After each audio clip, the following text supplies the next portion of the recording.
It's time for Twig This Week in Google. Mathew, Ingram, Kevin Marks, and Aaron Newcomb are here. We're going to talk about the latest news on Twitter and on Facebook and on Amazon's Echo. It's a lot of great stuff. As always, a great conversations ahead on Twig. Netcasts you love. From people you trust. This is Twig. Bandwidth for This Week in Google is provided by Cachefly. CACHEFLY.com. This is Twig, This Week in Google, episode 370, recorded September 14th, 2016. The avocado is a pear-shaped fruit. This Week in Google is brought to you by the all-new Basecamp 3. Discover a much more organized way to work with your team. Try it out free at basecamp.com/twit. And by Eero. Why settle for just a Wi-Fi router when you can have a brilliant, hyper-fast, super simple Wi-Fi system? No more buffering, no more dead zones. Finally, Wi-Fi that works. For free overnight shipping, visit Eero.com and at checkout, select overnight shipping and enter the offer code TWIG. And by Rocket Mortgage. From Quicken Loans, Rocket Mortgage brings the mortgage process into the 21st century with a fast, easy, and completely online process. Check out Rocket Mortgage today at quickenloans.com/twig. It's time for Twig This Week in Google, the show where we talk about, well, I don't know what we're going to talk about today because Jeff Jarvis is out for the week. So is Stacey Higginbotham. Both are traveling, doing other things. On the other hand, we've got a great panel here, and we're just going to talk about whatever they want to talk about, starting from my left with Aaron Newcomb, who is, of course, a welcome regular on our network in a lot of ways. I see him a lot on Floss Weekly. Thank you, Aaron, for being here. You bet, anytime. Just was on the new Screensavers. Yep. And works for NetApp, which is a storage company. That's correct, yeah. Although you keep up this podcasting stuff, you may be able to make that a full-time gig. Hey, you never know. Also here to his right is Kevin Marks, our good friend, champion of the indie web. Nice to see you again, Kevin. Good to see you too. Kevin's thumbs are all over the technology you use every day, starting with the BBC, and then Apple with QuickTime, and Google itself, British Telecom. You can find more at kevinmarks.com or, of course, indiewebcamp.com, which... Or indieweb.org, as it is now. Oh, you got indieweb.org. I like it. Yes. Did you have to buy that, or was it just floating around? No, I think someone got it a while ago, but we decided to switch over because it's not just about the camp; it's about the it's about the indie web. Yeah, about the indie web. Yeah, and I'll tell you, that's a cause I sure can get behind. I'm a big supporter of that. Also with us, haven't seen him in a while. I'm thrilled to get Mathew Ingram from Fortune here. Hey, Mathew. Hey. What is that shirt? Are you wearing a hockey jersey? No, I think this is from the Dominican Republic. Oh, you confused me. I can wear a hockey jersey if you want. Yeah, he's from Canada. Why isn't he wearing a hockey jersey? Happy birthday, Kevin Marks. They're telling us yesterday was your birthday. I didn't realize that. It was indeed my birthday, yes. Happy birthday. Nice to have you. Thank you. Should we sing? Yeah, no. We can, though. That's the good news. I don't know. We don't have to play Warner Chappelle music a penny. Mine was Saturday. So happy birthday to you. Yeah. You too. There we go. We're like twins almost. Nice. I would ask you what sun sign you are, but I don't think it really makes any difference at all. 35. I don't know. What do you want to talk about today? We're still waiting for the other shoe to drop on now that Apple has announced its phones.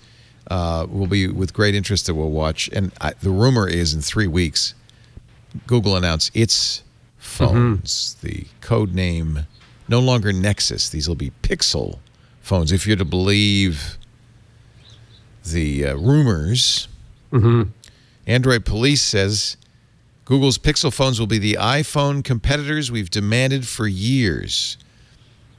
I kind of agree with the premise, which is that Google has... They've really kind of punched down a little bit with these phones. Initially, they were developer phones, right? So that's fine. You just a platform that's pure, clean, and suitable for a developer with the latest version of Android was sufficient. But I want, especially in light of all the malware and the problems we're seeing out there, I want to see a flagship phone come out of Mountain Dew. Yeah. Well, no, they have been that to some extent. I mean, the 6P is pretty good. Yeah. Well, the thing is the one before the 6, but it's the Motorola one. But you have the 6, the Shamu, Yeah. the world's largest. You have the phone that proved to me that 6 inches is too big. I just love the screen on it. Though. Yeah, It's I just got like a shade screen. under 6 inches.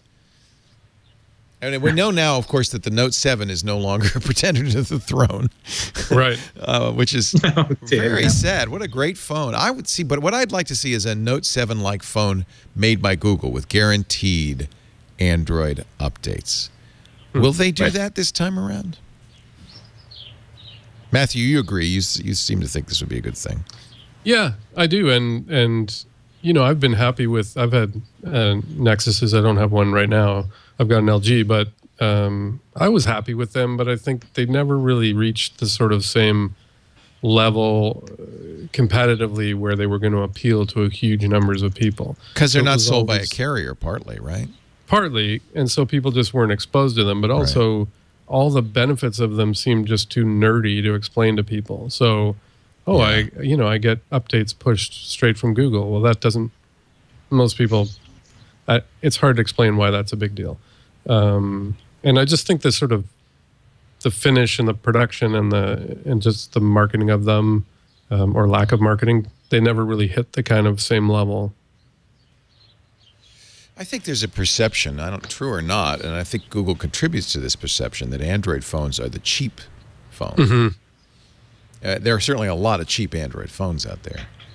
But that's why I would love to see, and I guess Samsung are the notch. I mean, $850 for a Note 7, that's right up there with Apple.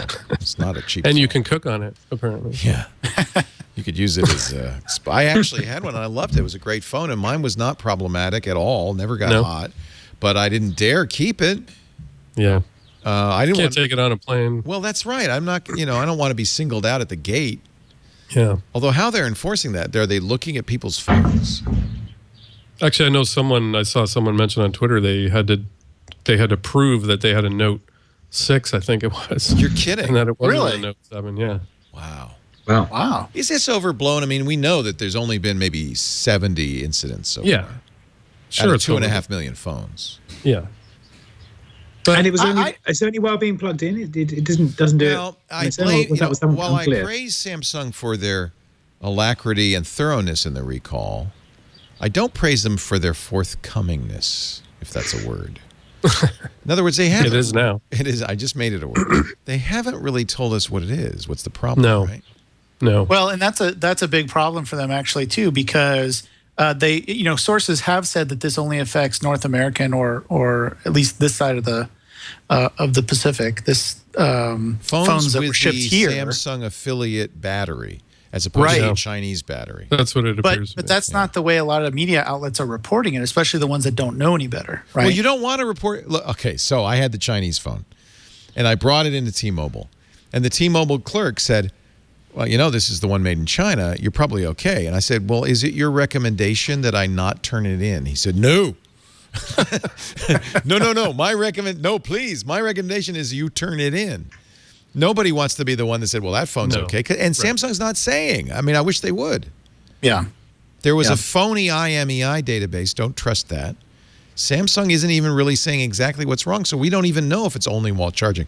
Although apparently they've said we're going to send out an update in a week or two that will only allow you to charge your Note 7 to 60%. That kind of implies it's an overcharging problem. Yeah. Right. And they have said it's the battery, right? I think know they it's a have. Well, it's clearly the battery. I mean, that's where the energy is. So. Well, if you look at where the burn is happening, it's right over the the battery is a slice of the phone, like right here on the side. And if you look at it, that's clearly. Yeah. But have they said knowing what's wrong? Because if it's some like low tolerance thing, once the thing's burnt, you can't tell. Right. Yeah. Basically, something's shorting out the battery and it's dumping its entire energy into a piece of metal, and that starts to fire. That's the mechanism for these things. It's at this point, it's going to be very hard to know what's true. There's a kid yesterday who was burnt, they thought, by a Note 7, turned out by a different Samsung phone, not while charging, while he was holding it. 6-year-old. Wow. The video that you see, if you look at it carefully, and this is the video that started it all, that's right where the battery is. And there are those who claim you can see where the fire began up here, right where the circuitry that keeps the battery from overcharging. There's circuitry in lithium-ion batteries that not only prevents overcharging, but has heat sensors. So if the battery starts to heat up while charging, will disconnect. And all of those things are designed to prevent exactly this, which is catching on fire. And because, by the way, it's in there's volatile chemicals inside of lithium-ion batteries, and so they burn. And it's in a very enclosed space, so that's where you get the explosion. It's like you're burning inside a pressure cooker, and so there are those who say I can look at the phone and I can tell that it's happening right exactly where you'd expect it from an overcharge problem.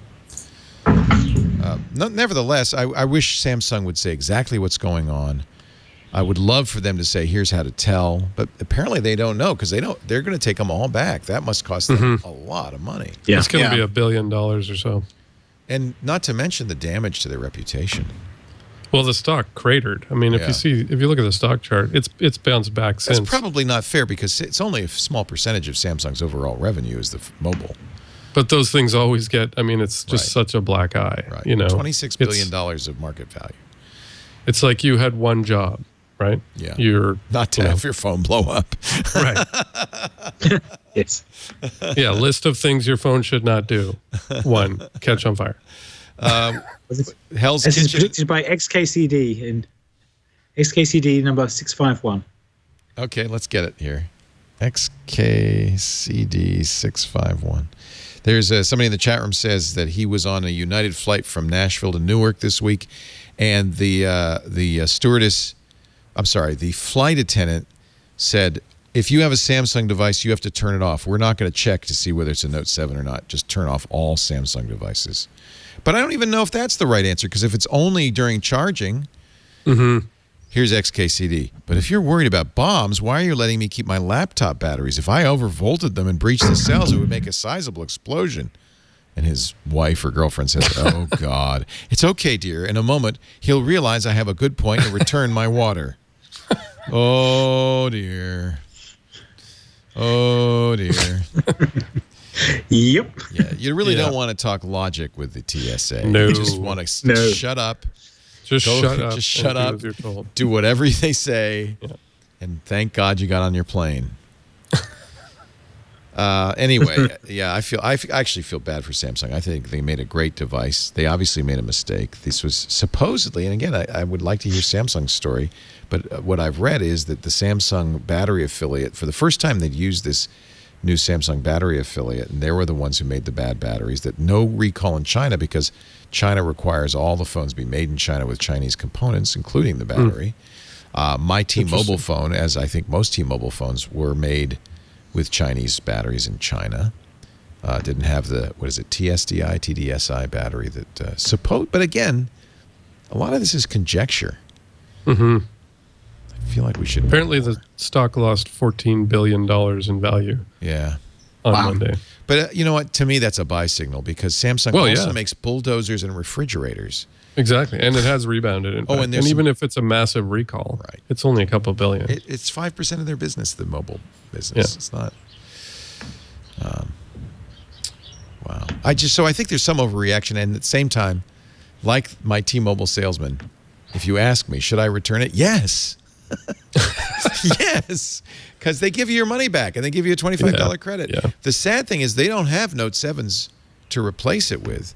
Right. And I think that anybody who says they'll have them in a week or two is wrong. There's no way, especially now that Samsung's gone to the Consumer Product Safety Commission and is working on a full, total, real legal recall, there's no way they're going to be able to get that phone back in the country without tests. And how long is that going to take? Yeah, that's really too bad because these are effectively lost customers for the large part. I would think, guess. right? I would Because these are people. If you bought a 7 when it came out, that means you're a leader in this. You're willing to spend a lot of money for that big Right. phone, and you're not going to go get an alternative phone like a Best Galaxy or customer you could get. yeah. So there's nothing really available for that customer. Oh, yeah, there is. Just happens. Apple just came out with a new phone, and it's the same price. And I bet you Apple, 50% of those Note 7 customers went to Apple. I would bet you. Because there isn't anything comparable in the Android space. You go to Galaxy S7. S7's pretty close, but it's it's 6 months old. Anybody who buys a Note 7 wants the latest, greatest. In fact, not surprisingly, Apple stock hit a new high. Yeah. Samsung down, Apple up. What a surprise.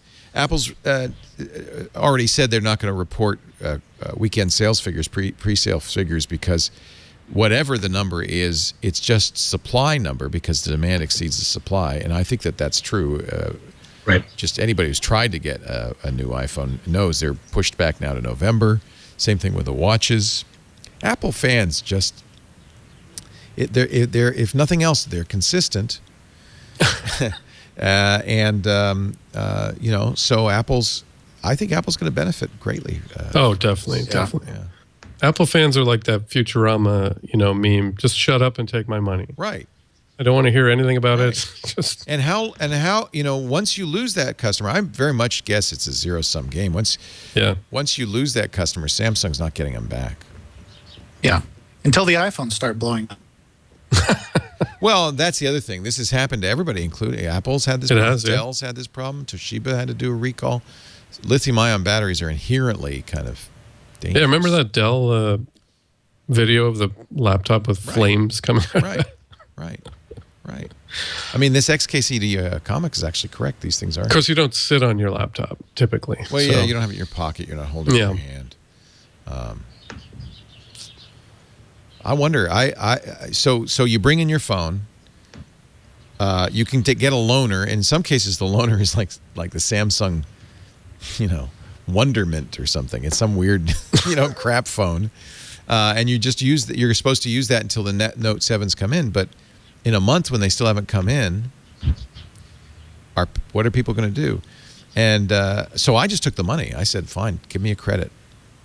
I'll figure out what to do." But I also have other phones I could use. What if that's your phone? Mm-hmm. Yeah, exactly. You buy an iPhone. Maybe not. Maybe Android. People who love Notes love Notes. I'm a huge Note fan. I've had every Galaxy Note. I love them. I love the big screen. I love the stylus. Anyway, really? So yeah. Yeah, it's never appealed to me for some reason. You know what's? If you held the Note 7 before it exploded, you would note that it is a bigger screen than the iPhone. It's 5.7 inches.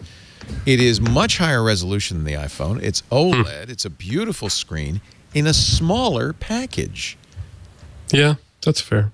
So you get, the bezels in the iPhone are gone on the Note. There's no bezels, and maybe it's just the stylus throws me off. Well, you don't have to use it. Yeah. But by the way, if you don't want a stylus and you don't need the bigger screen, you can get the slightly smaller S7. It's basically the same hardware. It sounds like Apple's going to get rid of the hard button. Try and go to the full screen. On the 7, it's a haptic button. So there's a ring there. You can feel it, but it's not actually mechanical. It's like when they went from the spinning click wheel on the iPod to the static click wheel. It's the same thing. And then apparently it buzzes. I haven't held it yet, though. I've talked to several who have. But it sounds like they're going to get rid of that completely. And then the rumor is next year, I figure they're going to get rid of all holes. It's going to be as close to a slab of glass as they can get. Yeah. Wouldn't even be surprised if they got rid of the lightning port, although that would be a disaster. And there'll be no power button. It's just on all the time. Can't turn it off. Oh, we know when to turn it off. We'll take care of it. We'll turn it off for you. Yeah. We can tell. Well, they can when you're not using it. They can. Yeah. What do you need an on-off button for? We'll take it from here. Good question. That's Apple's philosophy. We'll take it from here. So October. So supposedly, rumor is October 4th. We'll see the Pixel phones. Reading at the Android developer site, developer.android.com.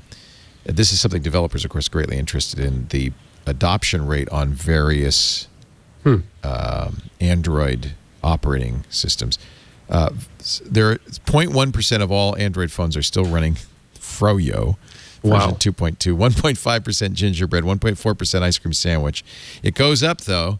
By the time you get to Jelly Bean, and there are 3 different versions of Jelly Bean, 4.1, 4.2, and 4.3, you're getting some numbers here. I'll do some, let's see, that's 13, maybe 15, maybe 16% Jelly Bean. Kit Kat, 27%. That's 4.4.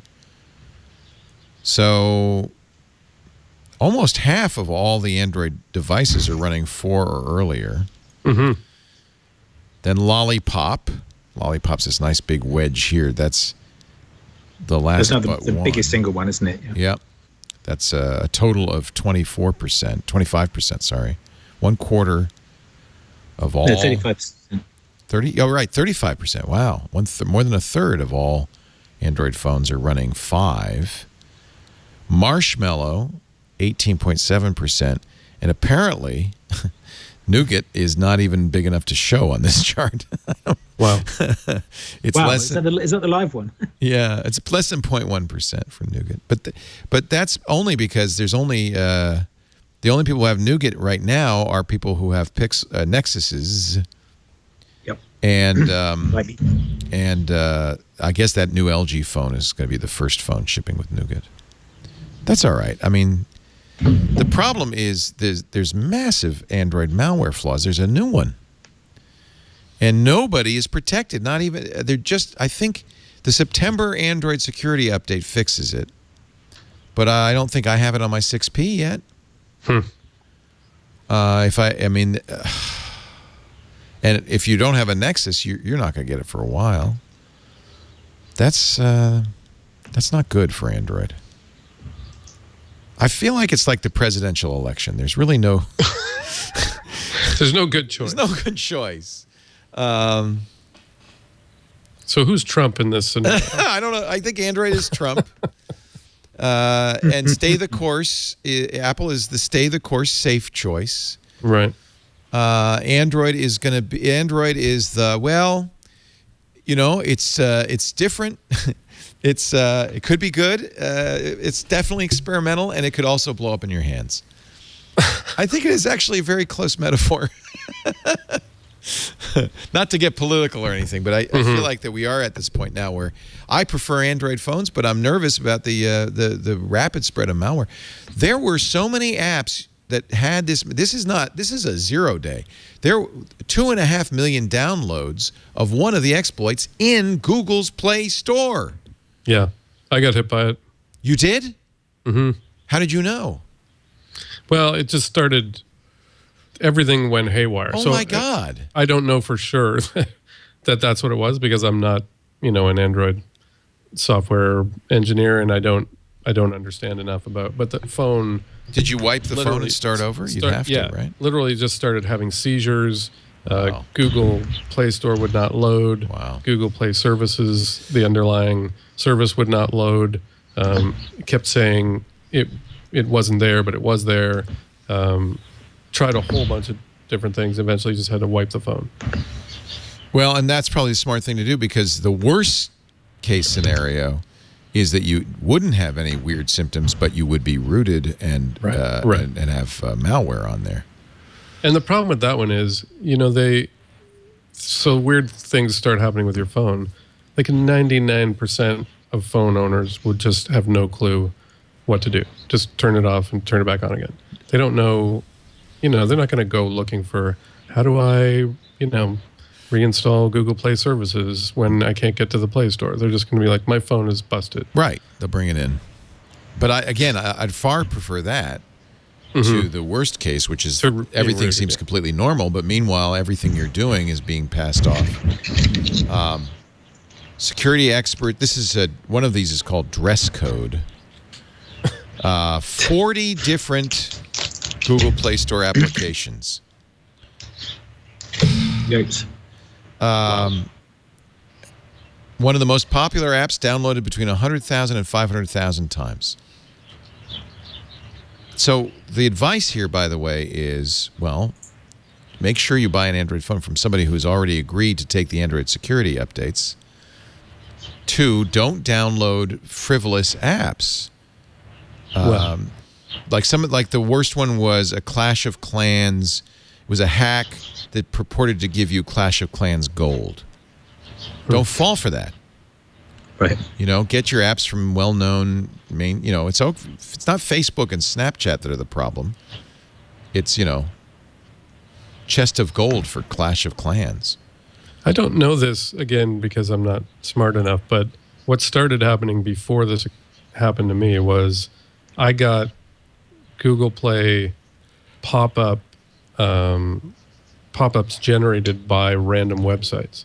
And I'm pretty sure they weren't, That's almost legitimate. surely malware, right? Yeah. Yeah. And Yeah. so then all Yeah. it takes is to click on that. It comes up so quickly. Right. You're not sure what to do. Right. You don't have to necessarily install the whole thing. Or It's kind of depressing because I love Android, and I really don't like the direction Apple's taking into a more and more closed environment. I like to have more power over my phone, but I just don't know. I mean, I guess my choice at this point, after giving up the Note 7, is I'm only going to get a Google-made phone. That's why, personally, I hope that they do a flagship quality phone. Mm-hmm. I want it to be the best, and I want Google to make the best Android phone you can buy. Why wouldn't they at this point? well, and yet it sounds like from the Android police thing as though it's not going to be, I know. top of the line. It's everything. HTC, right? Which I like HTC, actually. I do I'm too. glad to see HTC back in the game, although everything all the rumored stuff that's leaked so far doesn't look like there's anything new or good or interesting about the phones, except that they're made by HTC. Right. So One of the No, but I complaints. Go ahead, Kevin. So the other thing that the Google did was make phones at a good price point. The Nexus 5 was very well competitively priced, and the Motorola ones were actually pretty competitively priced when they were doing those as well. So offer it's two. not just Offer a $400. yeah, absolutely. Yeah. And the way you save is the way that OnePlus 3 has saved, and Axon has saved, and the Honor 8 from Huawei has saved, which is taking out some of the higher end features, and then make one that is I would love to see a no compromises phone from Google. Yeah. You definitely want both, yeah. Make one of each. And you know what, Google, this is the solution to the Note 7 problem. This is the solution to the malware problem. And this is, I think, kind of what Google's thinking is we got to solve this, or we're going to, Android is going to end up being a ghetto. By the way, you compare, so Marshmallow's 18.7%. It's been out for more than a year. iOS 10, which came out on Monday, 14.5%. Already in 3 days. Yeah. Actually, that's 1 day. Yep. That's 24 hours. Yep. It's probably 25% by now. And that's with rumors of them bricking phones, yeah. yes. And in the first hour, they were apparently bricking phones. So Yeah, I saw a lot of that. yeah, Apple says they've fixed that. All right, enough about phones. We have a show called All About Android. That's probably a better place. But Well, the other one there was them saying they're making another 7-inch one, which I'm glad. If they're at the Nexus 7, that's good, because I love those devices. I've still used them, and I want them to keep making that form factor. It's a really good form factor. it's so interesting. Everybody who had an Nexus 7, or not everybody, but many people, and I include myself as well as you, loved that size. There's something about that size. Now, you like Shamu, you like the 6-inch. But it's the size of a paperback book. It's Exactly literally the right. exact size of a penguin, which means it's a really good one-handed reading device. not an emperor penguin, a penguin publisher. Not an actual penguin. Yeah, not an actual penguin.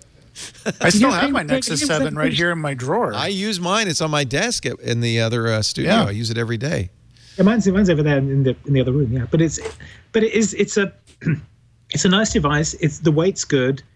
It's big enough to watch TV on without feeling like you're squinting, and it's big enough to read. It's and supremely it works really portable. well as a device you can use on public transit. and inexpensive. Yeah. What was that when they sold it? It was 200 something, right? Yeah, the last one I bought was $150. 150. Yeah, they're going up again now. They're like collectible. So this one supposedly will be built by Huawei, which made the 6P. I think Huawei is a very good Chinese phone manufacturer. 4 gigs of RAM. That would mean probably a premium device. EvLeaks says on track for release before the end of the year. I would think, and we talked about this last week with Stacy, we're thinking this October 4th announcement is going to be more than just phones. They'll announce the availability of the Google Home, Amazon Echo competitor. 4K Chromecast. 4K Chromecast. This could be a very big event. It would make sense. Google would wait till Apple, wait till all that. Okay, now we're going to show what we got. And the other thing is, will they have some of the VR stuff they were talking about in the spring? Because is that the Daydream? Daydream. Yeah, the Daydream, and the optimized hardware and things for that. And the piece I'm wondering is, does that affect what cameras they use? If they want to make them VR capture devices, that may be interesting as well. Oh, that'd be interesting. Although I have to say, I'm starting to think that VR was a flash in the pan. I hate to say that, but It's the new 3D. I think I really had higher hopes for it.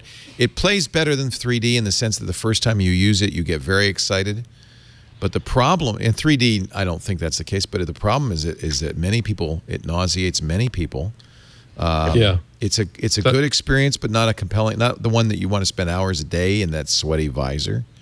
I was talking to a guy who's in the business, and I mentioned that the couple of times that I've tried, I get motion sickness, using an electric toothbrush. So it's a big problem. And I was saying, I'm afraid I'm not going to be able to use any of these devices. And he said that they're hoping at least that they can get past that using technology. No, so they've been better saying resolution, that for years. Yeah, I know. Adjustments. It's kind of like big tobacco. The industry, or big sugar, we're learning now. The industry line is, it's latency that's making you queasy, and we can fix that with faster hardware. And they say that, and they've been saying it, and they say it, and every time the new Oculus Rift came out, they said, look, the latency's way down. Isn't this much better? And it's not. I'm convinced it's the disconnect between the convergence distance, your eyes being, if you have two eyes, converge on a point that is the point you're looking at. And then in normal world, that would also be the focal distance. You're looking at your finger, you would focus on that, and that'd be convergence.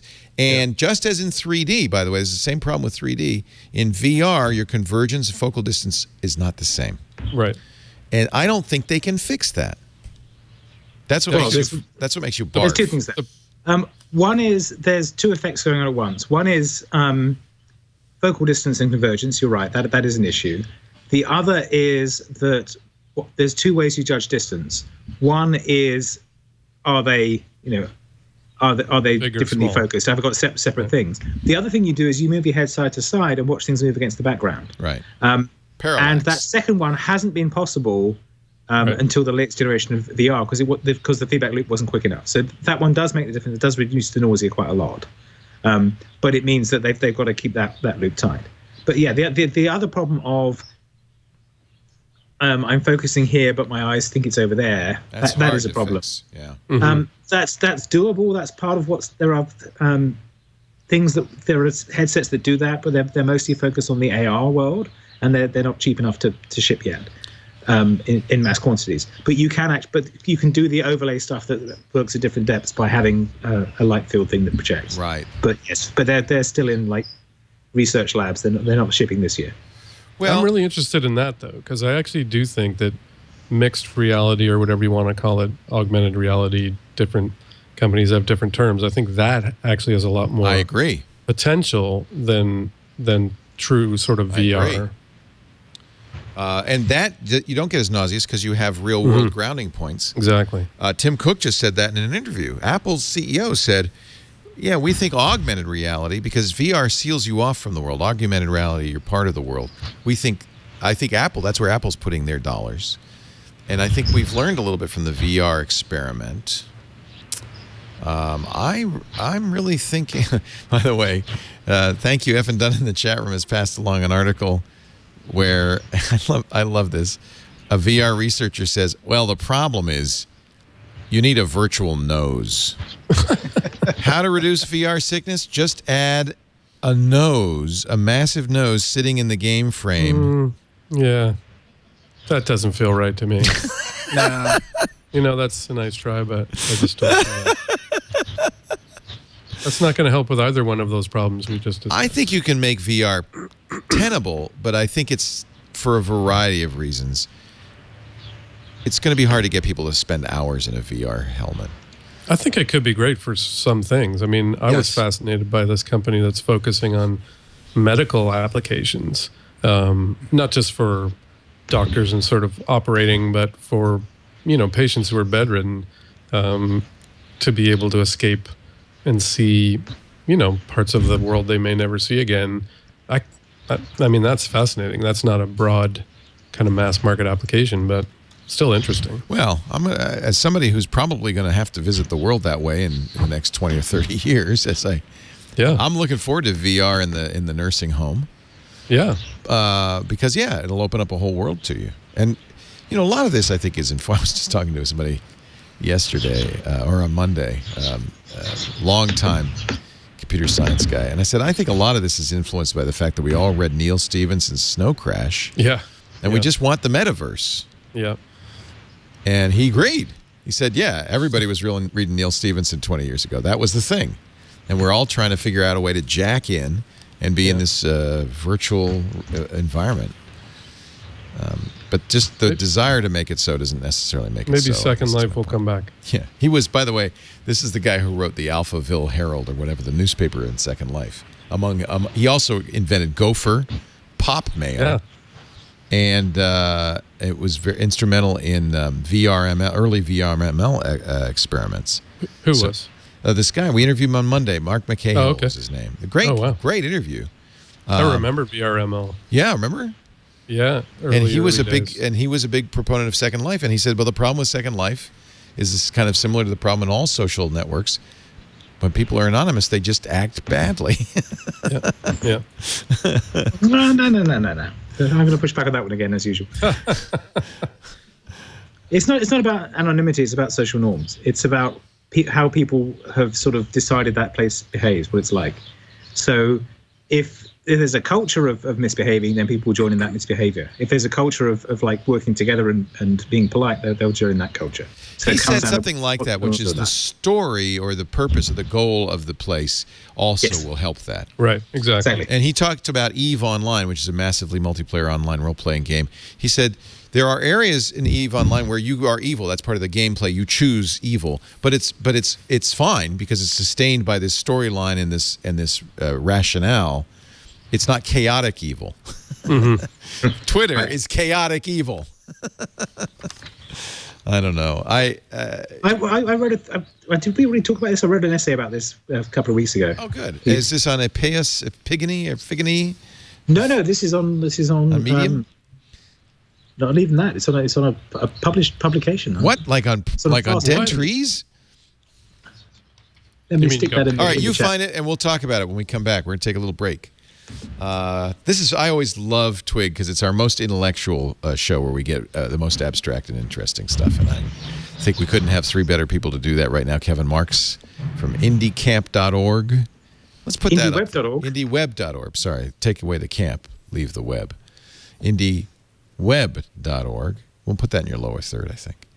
And from NetApp and a host on Floss Weekly and often co-host on New Screensavers, Aaron Newcomb. He still gives that his Google Plus handle. That's right. I still use Google Plus, and I still prefer it way more than Facebook. Oh, I do too. But yeah, what are you going to do? I noticed myself using social media a lot less in the last few months. Mm-hmm. Me too.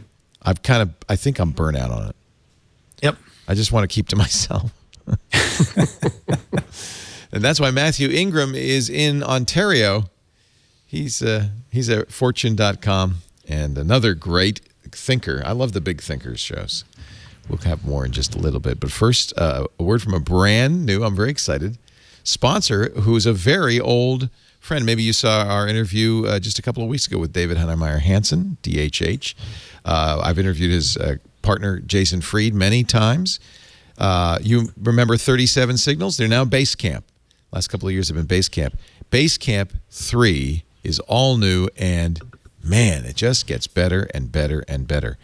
The key, and we experience it here, is as an organization, as a company grows or a team grows, from the easily managed handful of people to somewhere about 10 to 20 people, it just gets more difficult to have the communications, to stay on track, to work together. And that's what Basecamp solves. Jason and David and the people at Basecamp spend a lot of time thinking about better ways to work. And Basecamp 3 is the tool you're looking for. It brings everyone together. And the tools are fantastic. It's a cloud-based workspace, so you don't have to host a server. It's easy to use. It's always secure. And it puts everything, Jason calls it a single point of truth, so everything is in one spot. All your company's projects and communications. Everyone knows what they need to do, can keep track of what they're doing and what others are doing, where things are on any project. Everyone stays accountable. But it's really better than that, because it's not like enforcing accountability. It's about communication. Everybody wants to do a good job, and Basecamp makes it possible. The idea behind Basecamp is that as in a real Basecamp, where mountain climbers, gather around the campfire, talk about their preparation to summit. The same applies to business. When you're working on a project, you sit around the campfire and you communicate. This is all based on research, hardcore user research. They discovered 6 core things that businesses of all size needed to do their work best. Message boards, they call those campfires, to stay with the metaphor. That way everybody's on the same page, and you also have a history automatically, so you can look back. Real-time chat, real-time pings. So you could say, hey, ask a question. Automatic check-ins to make sure projects stay on track. To-do lists so people know who's responsible for what. Of course, you've got to have document and file storage. Not only your own, but it'll integrate with whatever you're using, whether it's Dropbox or Google Drive and all of that. So everyone can access and work on the most up-to-date versions. And then a schedule, a calendar that integrates with all the existing calendar solutions, so you know where things stand, what's coming up, what you need to do. This is the only product that gives you all the tools in one easy-to-use platform. That saves you time in training and onboarding, too. It's also used a lot for client projects. So it's not just internal collaboration, although it's great for that, especially if you have remote team members. But you can use it with your clients, too. In fact, they have great setups so that your clients only see what you want them to see, not the whole Basecamp, things like that. You can create as many Basecamps as you want. You invite the right people to each one. But now this is the thing I love. And it's the reason I want to use it. There's no per user fees. Jason does not believe in seat licenses. Companies of all sizes use Basecamp. Teams say they can't live without it. 100,000 businesses are using it today. I went to the Basecamp site a couple of days ago.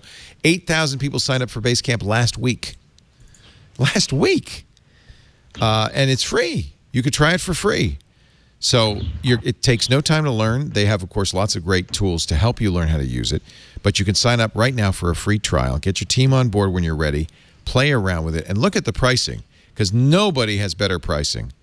They really make it easy for small or large and to do this. And because they don't have $29 a month, no matter how big your team is.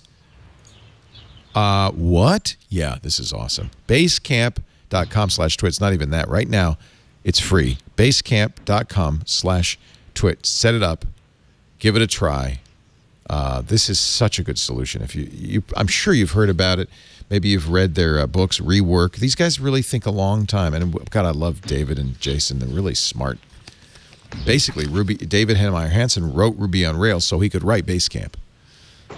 So that's kind of high recommendation. Basecamp.com/twit, not twig, twit. We got one offer code. And I like that too. Makes it a little bit easier. All right. What were we going to talk about? We were going to talk about social media. We were going to talk about anonymity. And you had an article that you were going to share with us, Kevin Marks. Yes, which I have stuck in the running order and also in the chat. It's called "How Twitter Got Angry." I wrote this. I think I wrote this after our last conversation. Yeah. when we were on here. Yeah. And I pitched it to Fast Company and I said, would you like to publish it? They said, yeah, sure. So, and it's like 2,000 words long, so I won't try and reiterate the entire thing. But I'm remaking the argument that I made before, is that Twitter started out as a place that was primarily about following people and choosing who to follow. It showed you who, it showed you stuff by choice. And I got quotes from Evan and people talking about that early on. We believe Twitter is a recipient-driven utility. You choose what content appears in your timeline, was what Jason Goldman said in 2008. And that was the shape of it. The idea was that you saw stuff that you followed. The @replies were there, but they were off to the side. You had to go and look for them specifically, and they weren't the first thing you saw when you got to the side. The first thing you saw was the people you'd chosen to follow, and that shaped the kind of discourse you had there because you were mostly seeing stuff you'd chosen to see. And when it became a mobile app and the @replies became notifications, that changed the character of Twitter, because suddenly the most important thing was what someone was saying to you. And it stopped it being about who you chose to follow, and it became about who chose to shout at you. Now, that doesn't affect most users initially, because people weren't aware of the mechanism, and the effort to do an @ is not that high. But it has an effect on people whose stuff takes off, because suddenly they get lots of @replies, and that all appears. And even if it's a benign thing. So I had a tweet last week that has got nearly 1 million views so far, which is, I think, is probably the most widely read thing I've ever written.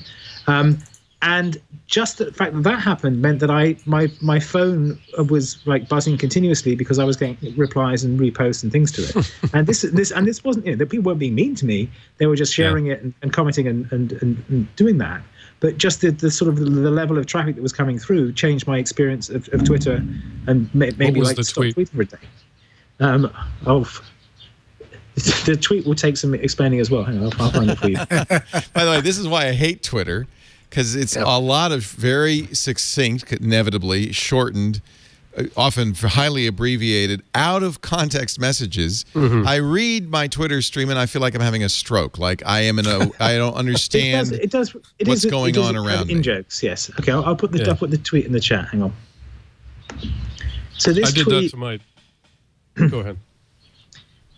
This tweet was, when did 30th of August. I posted this. How to talk to a woman wearing headphones. That's how that Be was. a Kardashev Type 2 civilization in HT 164.595. When I read that, by the way, there's Jodie Foster in a headphone with a looking, and this is from Contact, looking at the dish. When I read that, I go, and I go to the next tweet. Right. So the point is this, and I thought that would be people's reaction, because there were this was reacting to 2 news stories from 2 weeks ago. There was the how to talk to a woman wearing headphones thing, where some douche had written this thing about, there's a woman wearing headphones. What you should do is go up to her and wave your hands in her face, get her to take the headphones off so that you can tell her she's cute. That'll make friends and influence people. Yeah, and people were saying, how dumb is this guy? And then there was a running gag of how to talk to a woman wearing headphones. Right. With it. And then the same day there was a story about picking up signals from the star HD 164.595 that may be aliens, which turned out to be human signals that bounced. Which turned out to be like noise from a remote. So basically, that's combining those 2 things. You combine 2 completely junk culture tidbits into an incomprehensible tweet. No, this is it. And that's exactly what I don't want about. I don't read Twitter. But this is exactly what Twitter's like. So I thought 10 people would get this joke. I thought it would be funny to, people who were following feminist Twitter and sci-fi, whatever. And 1 million people have seen it, and it's been shared, whatever. And that gives you a good feeling. Times. Well, it gave me a good feeling in that. I now have a great list of female scientists to follow, because they were the basic ones who were sharing. Yeah, they knew about that meme. Because they knew about the meme, and they like Jodie Foster, and they knew about the meme. So I've followed probably 1,000 people who shared this now, probably maybe more. And then you followed it up with how to talk to a woman wearing AirPods, be in a parallel London with Zeppelins, and upgrade people to Cybermen. For some reason, that only got retweeted once and 3 hearts. Yeah. Yeah, there you go. Well, that was.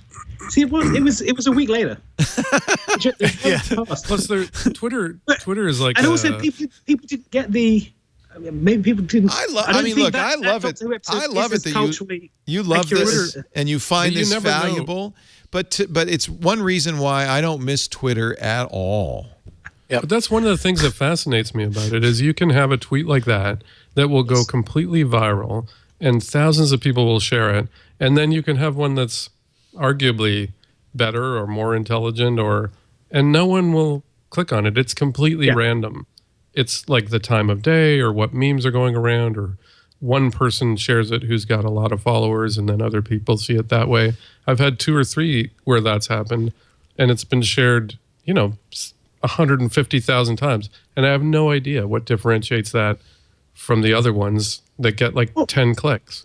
But that's true of all media. All media has that power of distribution. And, anything you publish, you'll have this skewed distribution of people reading it. And Twitter just... well, and I wonder how much the algorithm is involved as well, though, right? Twitter... well, it's a little bit now. Yeah. It's a little bit involved, but that's part of what I was saying in the article as well. There's a feedback loop in that stuff that's shared gets more shared, because if it's retweeted, then more people see it and more people like to retweet it, and then they're more likely to like it or whatever.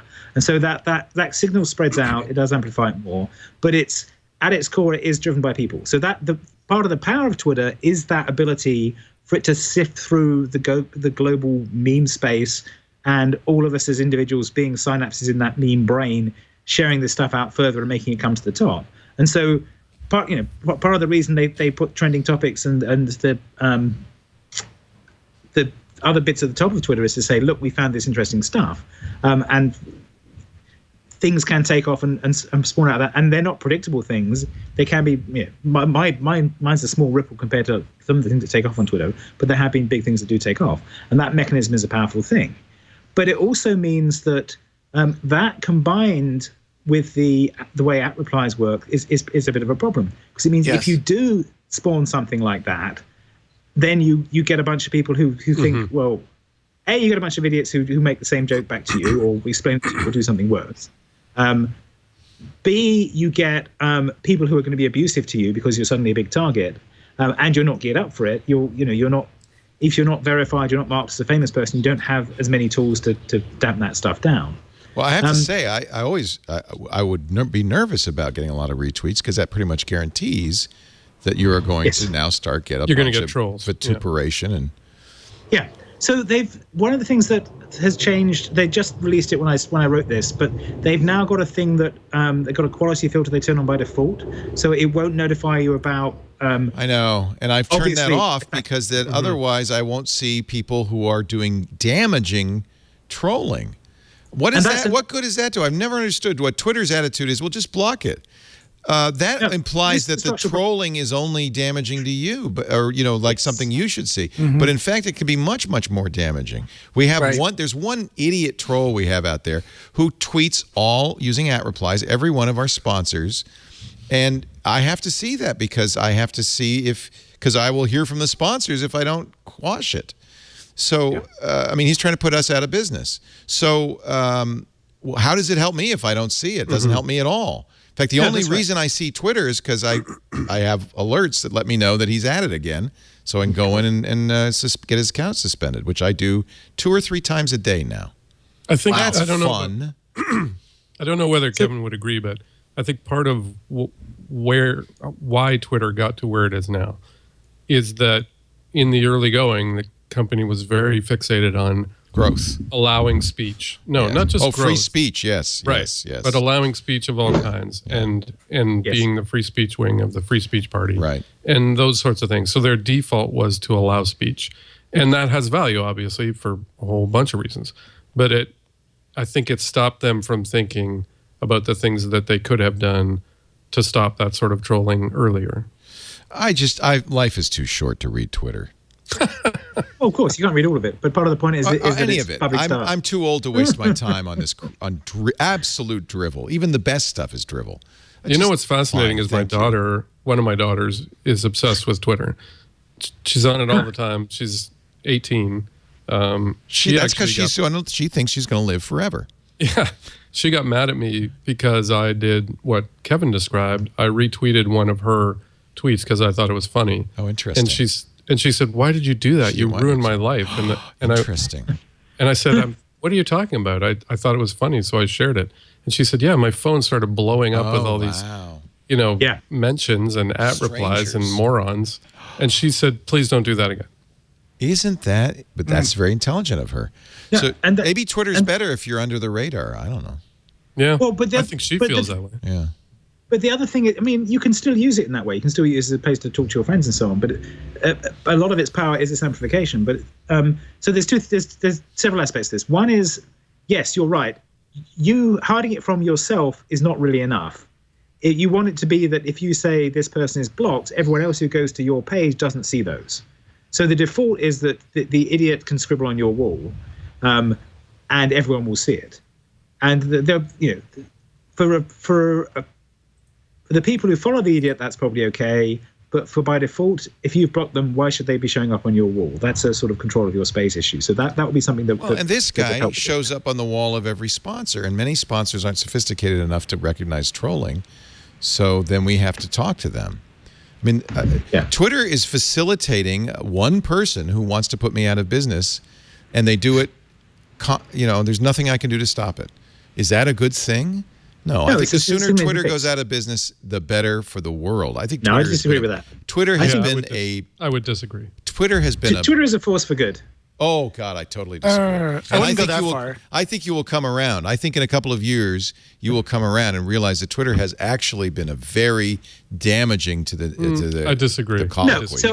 I think that the things that make Twitter good and bad are it's just like the internet. The same things that make it good it's very webby, are the things that make it bad. Well, I'm interested because Aaron, you had the reaction to when I said that I thought was interesting, which is I feel like maybe I personally and maybe others will be moving into a post-social media world. I'm ready to do it. I am kind of done. Yeah, exactly. I feel the same way, and part of it's just because I'm busy with tons of stuff going on, and it's hard to pay attention to all that, especially Twitter, because it's at this person, at this person, at this person, at this person, and at the end of it, it says, sounds good. Okay, that was helpful. So for me, a lot of my Twitter angst is just the fact that it's just not usable for me. I can't share what I want to share. I can't give a longer description that I want to give or answer somebody's question. It's really hard for me to answer questions on Twitter. And so finally I just say, could you private message me your email, and I'll be glad to help you out, but I can't do it through Twitter. And interesting, Google Plus was actually a perfect platform for that, but it was failed. A perfect platform. But why did it fail? Well, because they were late to the game and they couldn't attract the audience and the users. Or maybe Twitter is what we want. No, I think it's what some people want. It's not what I want. I think Twitter's strengths outweigh its weaknesses. Yeah. I know it has lots of weaknesses. Its strength is that it is a web-like space. I think you're right there, Matthew, and that's one of the reasons I like it, because I like web-like spaces. But the other thing there's the first order effect of the app notifying you and annoying you.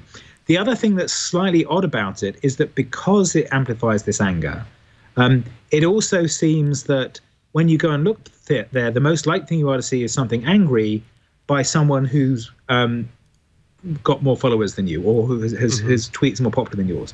And it's like my friends are having a better time than me problem with Facebook, which is that you only see the happy things that get lots of likes. On Twitter, you only see the ones that gather lots of reactions.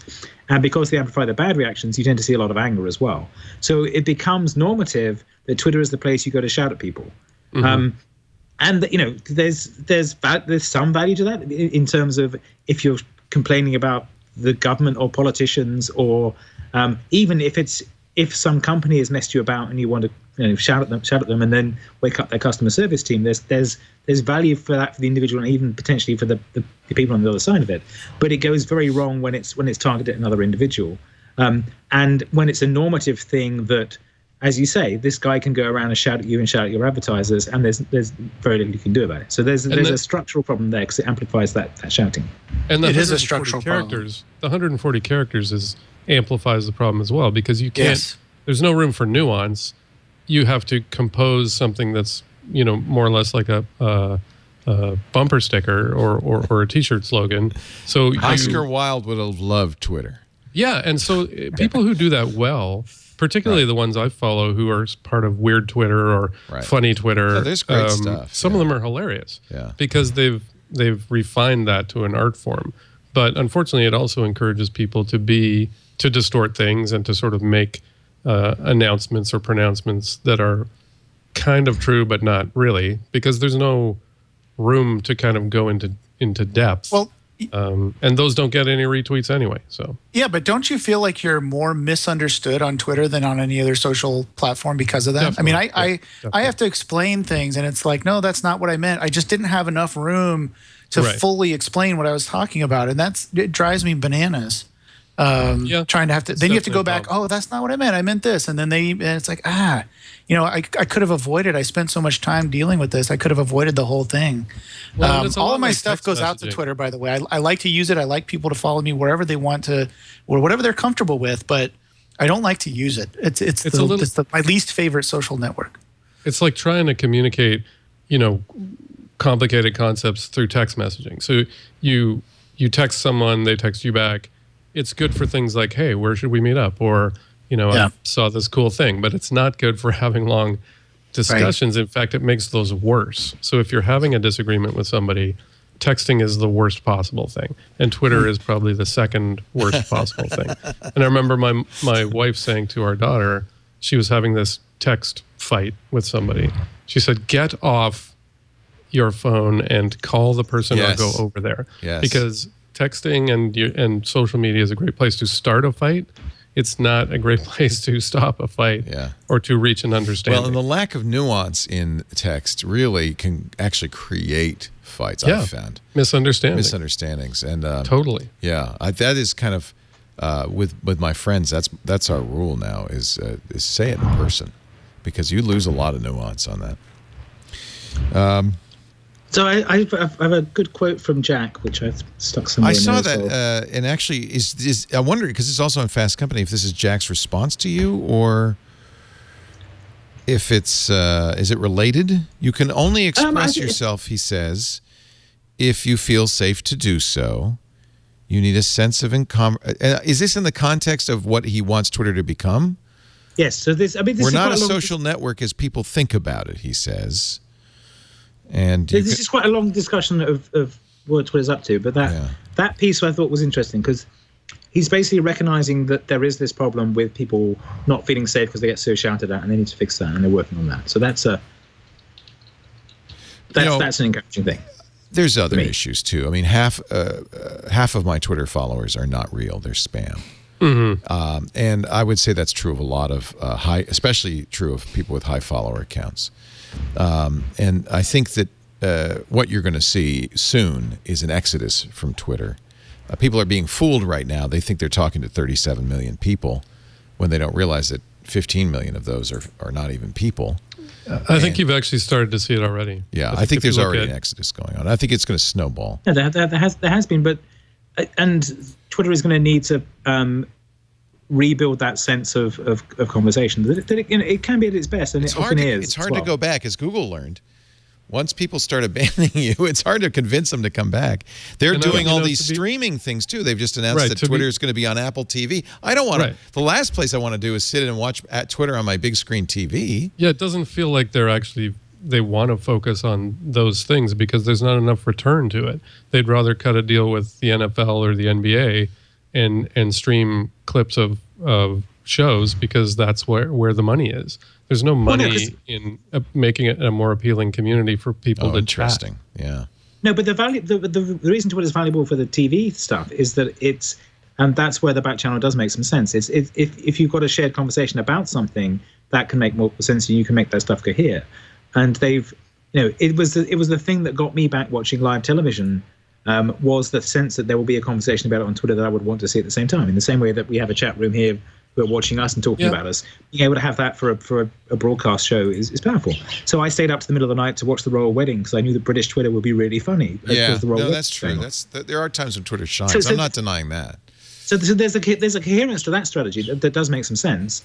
But they're basically mining all the content people have put onto Twitter to create kind of this zeitgeisty feed of information and news. I guess that's a way to monetize it. But it's also, it's also the place that you go to talk about the thing that's happening now. Right. Facebook has like a half-day lag about that stuff. Right. You won't be having a conversation about what's just happened on Facebook because it takes a while to bubble through the system there. Whereas Twitter, you can have a conversation about what just happened. If it's a news event, or if it's if it's the Emmys or the Grammys or whatever it is. Or even if it's just a TV show that happens to be airing, and this happens more in the UK than it does here, because here the TV shows are all spaced out over 3-hour gaps. But in the UK, when Great British Bake Off is on, Twitter is talking about Great British Bake Off, and then when Top of the Pops comes on, Twitter is talking about Top of the Pops, and the subset you see will be the subset of Britons that you follow, and maybe the ones that they retweet if they see some funnier ones. And it does work as this like parallel conversation stream about what it is you're watching. And so I think it is good for those things. It's not so good when you're trying to have a nuanced political discussion. I try to avoid political discussions personally. Well, there's another reason to get off Twitter, right? I mean, actually, bars aren't any good for that either. So it's not just Twitter. You can. People often do raise the Arab Spring as an example of Twitter at its best. I think you can clearly point to Trump's ascendancy as an example of Twitter at its worst. I think he is the perfect person for that medium, and I think that's an indictment of Twitter. I mean, if you want to get political, he certainly knows how to use it. He knows how to use it better than anybody I've ever seen. And in fact, it's a shame because his handlers are Bowdlerizing his Twitter.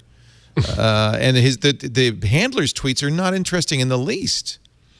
They're horrible. They're boring. Someone did that. They're did the analysis, and they. It's when you see it on Android late night, that's the real Donald Trump. When you see it daytime, and it's hashtags, and it's it's campaign. There's a clear difference. But they actually did a linguistic analysis and found that they were different as well. Oh yeah, and the words used and so forth. Yeah. And I think the campaign, whatever you think about Trump, the campaign is completely misguided. They should let Trump be Trump, and that's what he should be on Twitter. They shouldn't be trying to, because then you get this weird disjoint where, no, that's him, or that's not him. That's on the same feed. Let Trump be Trump. He was the first sort of major politician, I would say, that really got it. How you can use Twitter. But it's all about perception. His whole life, it's not about reality. Twitter was almost made for this person. For him. His whole life has been about self-aggrandizement, promotion. Reality shows were made for him too. This is where he shines. And I think he understands it's all about the pronouncement and the sort of just saying. You can say anything you want on Twitter. Nobody's. And it has nothing to do with whether it's true or not true. Yeah. No one's going to notice or care. You're still going to get lots of activity, and then everyone will be writing about the thing that you said, even when it isn't true. And by the way, that's where amplification is powerful too, because I think if you look at how many votes Trump got in his nomination process, it's still not a huge number of people. It's very easy on Twitter to appear to be huge. Because it's such a great amplifier. Anyway, so there's good and there's bad. I agree, and I think the bad outweighs the good, in my opinion. But to each his own. I'm Facebook is not that interesting either. I'm less and less interested in social media in general.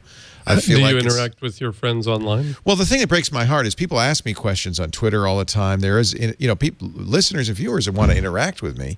I just choose not to use that medium to interact. I don't know. It's in your super there. Look. It's what? It's in your super. Well, I didn't put it there. How do you interact with them? I don't, because I can't. Yeah, my Google Plus is too. You should just take those out. And long ago I said I stopped responding to email as well, for same reason. If you got several hundred email messages a day asking things like, well, which phone should I buy? You would stop answering email too. You can't reasonably handle that. I'd have to hire a team just to do that, and it's just as bad on any other platform as well. Twitter I was able to do for a while because it was a small number of people that used it. It still is. But yeah, it's not a very good place to do it. I prefer to do it in public because that way I could share. At least others could benefit. Do it on your own site. I should start figuring out some way to do it on a blog or something like that. Yeah.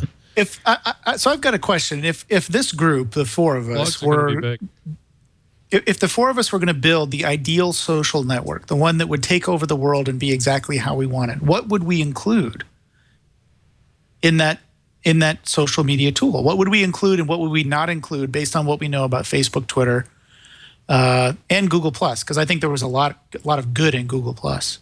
I actually think there was too. I really had high hopes for Google Plus. I did too. I loved it. And there were a lot of good things about it. It was great looking.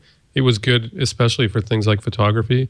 I know a bunch of photographers who used it a lot. Yeah. But it just, even Trey Ratcliffe has abandoned it. I mean, you can't start how good you are. Yeah. I mean, dozens of people have started great things long after the not so great thing got going, and network effects just kill you every time. Yeah.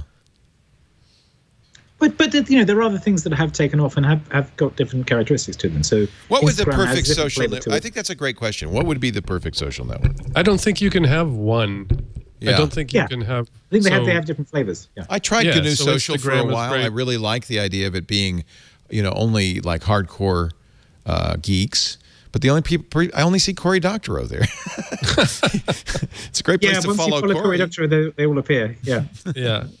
And he's not. That's a proxy thing of him as well. That's his feed. Well, that's the problem. You could tell it's not him. He's not there. Which was the thing that went wrong with Buzz. Yep. And that's why Google did not create a right API for Google Plus. They learned that lesson on Buzz. Yeah. Right, but that also made it problematic. Made it made it worse. Yeah. Yeah, there was no way to get stuff into it. Right, and that's actually what that's like top of my list is a good API. I think they need to have a good API, well documented API. It's easy to use, allows people to do what they want to do with it. It's difficult to do a good API, but I think that's top of the list. What's the problem with all these things? I think that could have changed Google Plus. Raise his hand. Yes, that is exactly what IndieWeb is about. I mean, it's about running the APIs that let us do those kinds of things. Yeah. So we've got the micropub API to allow you to publish that you can then publish out to different sites. Yeah. And we've got the web mention model that lets the site say, I've linked to you over here, so you can work out what that link means, whether it's a like or a follow or a comment or RSVP or whatever. Yeah. So we've got the models for doing that. So we've got the API stuff. But the challenge is always, it's still you've got to work out how to follow people and give yourself a feed of things and then decide what to see it. Then you've got to balance out how crowded that feed gets versus how quiet it is. And that's a very hard and subtle thing to get right. Mm-hmm. And but Google Plus, we do have all these tools. The whole thing with circles and including certain people in certain circles was a great idea. Undoable. Because you could keep, these folks who all only wanted that content in this circle, and you could keep people who wanted other things in this circle, but it just was too labor intensive. I think it was a great idea, but it just took too much fiddling. Yep. So it's got to be dead simple to use. I mean, I think of like Instagram and Snapchat and those things that have kind of disrupted, even though there was existing platforms there, they've kind of disrupted and got in there and been successful.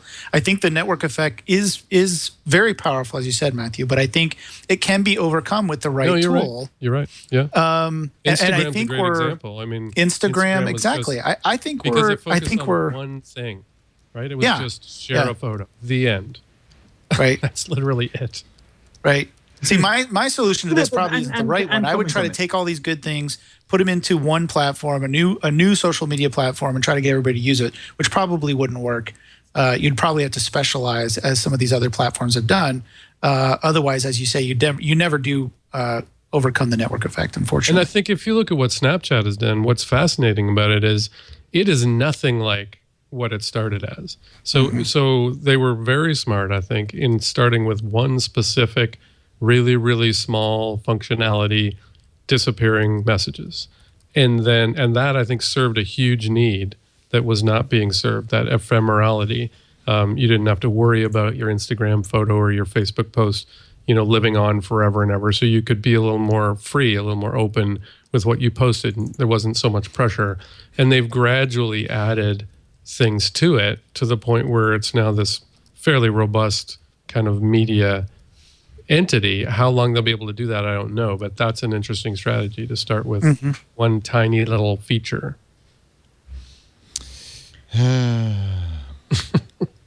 I mean, I don't know why we always get in this conversation. I don't want to get in this conversation. But LeoNet, that's what we need. LeoNet. Yeah, I think the problem with social networks is people. Yeah. They're made of people. And most people are great. I love people. But there are enough. All it takes is, these few I used to say people. I like certain people specifically. I don't like people in general. Oh, yeah. There you go. All right. Let's take a break and move on. We can talk about Amazon.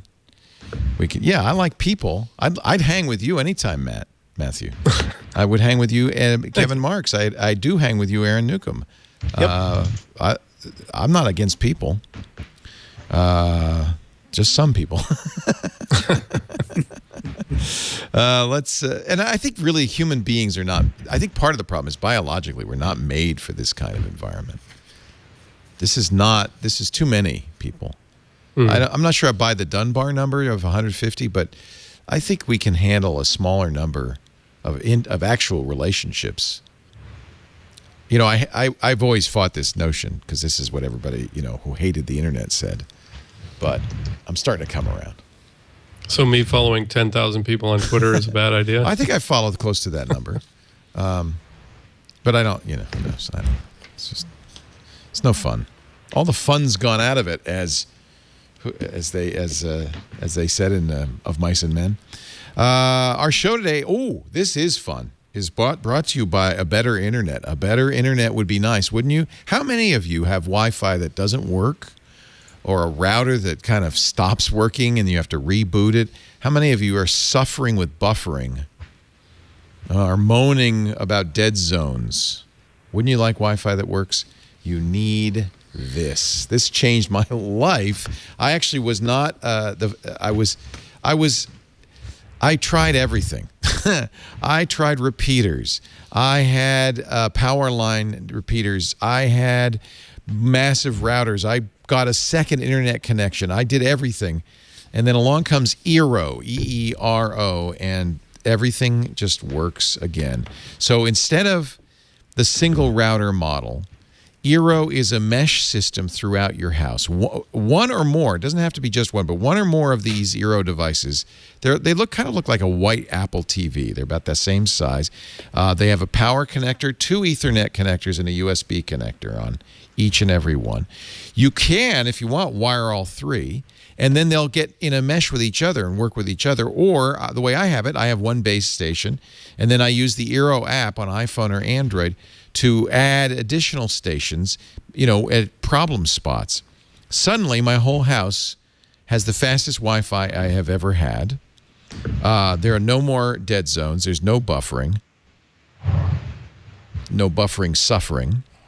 It's Wi-Fi that works. It's kind of an enterprise-grade Wi-Fi system. You can set it up very quickly.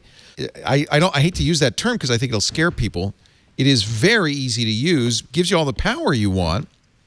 WPA encryption, automatic. You can't not use it. I like that. It's very easy to manage it using the Eero app. And the Eero app does some really interesting things. For instance, I've got a current bandwidth test that's always being updated, so I know what I'm getting. It's kind of slow right now. Must be something going on in the network. Thank you, Comcast. I can see what devices are on there by name. I can actually rename them. I can reserve. I can do port forwarding. A lot of the fancy stuff. The other thing that Eero does that's really interesting is it keeps track of the devices. It knows that that's a Roku, for instance. They optimize the network for the device that's attached to the network. So that's really cool. They also are pushing firmware updates on a regular basis. You don't have to worry about it. It's automatically updated. And it looks great in the house. I mean, I don't have to hide these. I have them all over the house because there's no antennas sticking out. It's very straightforward.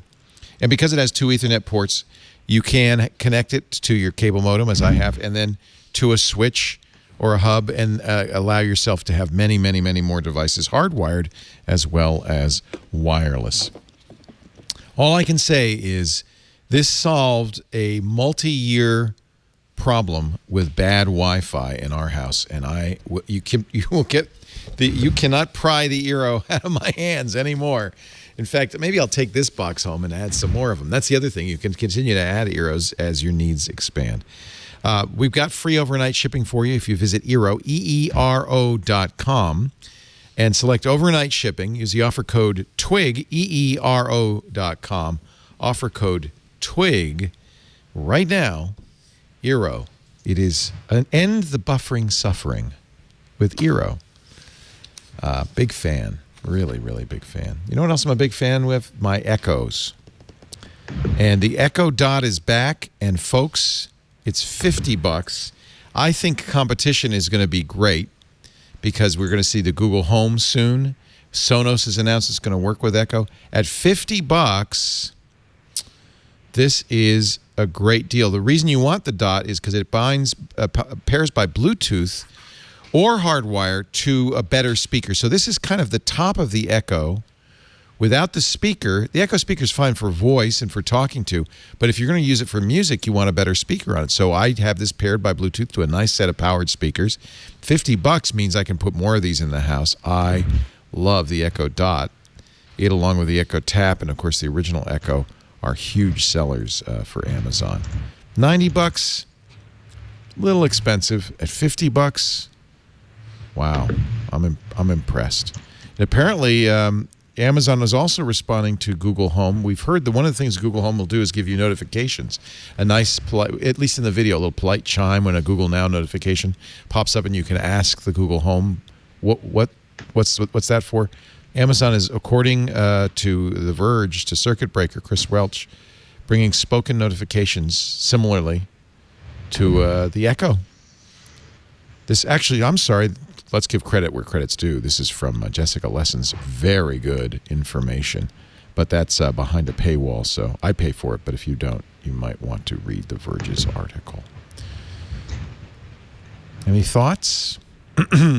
So this is just a peripheral for the main one. It doesn't work on its own. The Dot? No, the Dot can work by itself. It's just exactly the same. It just doesn't have its own full-size speaker. It's a little speaker.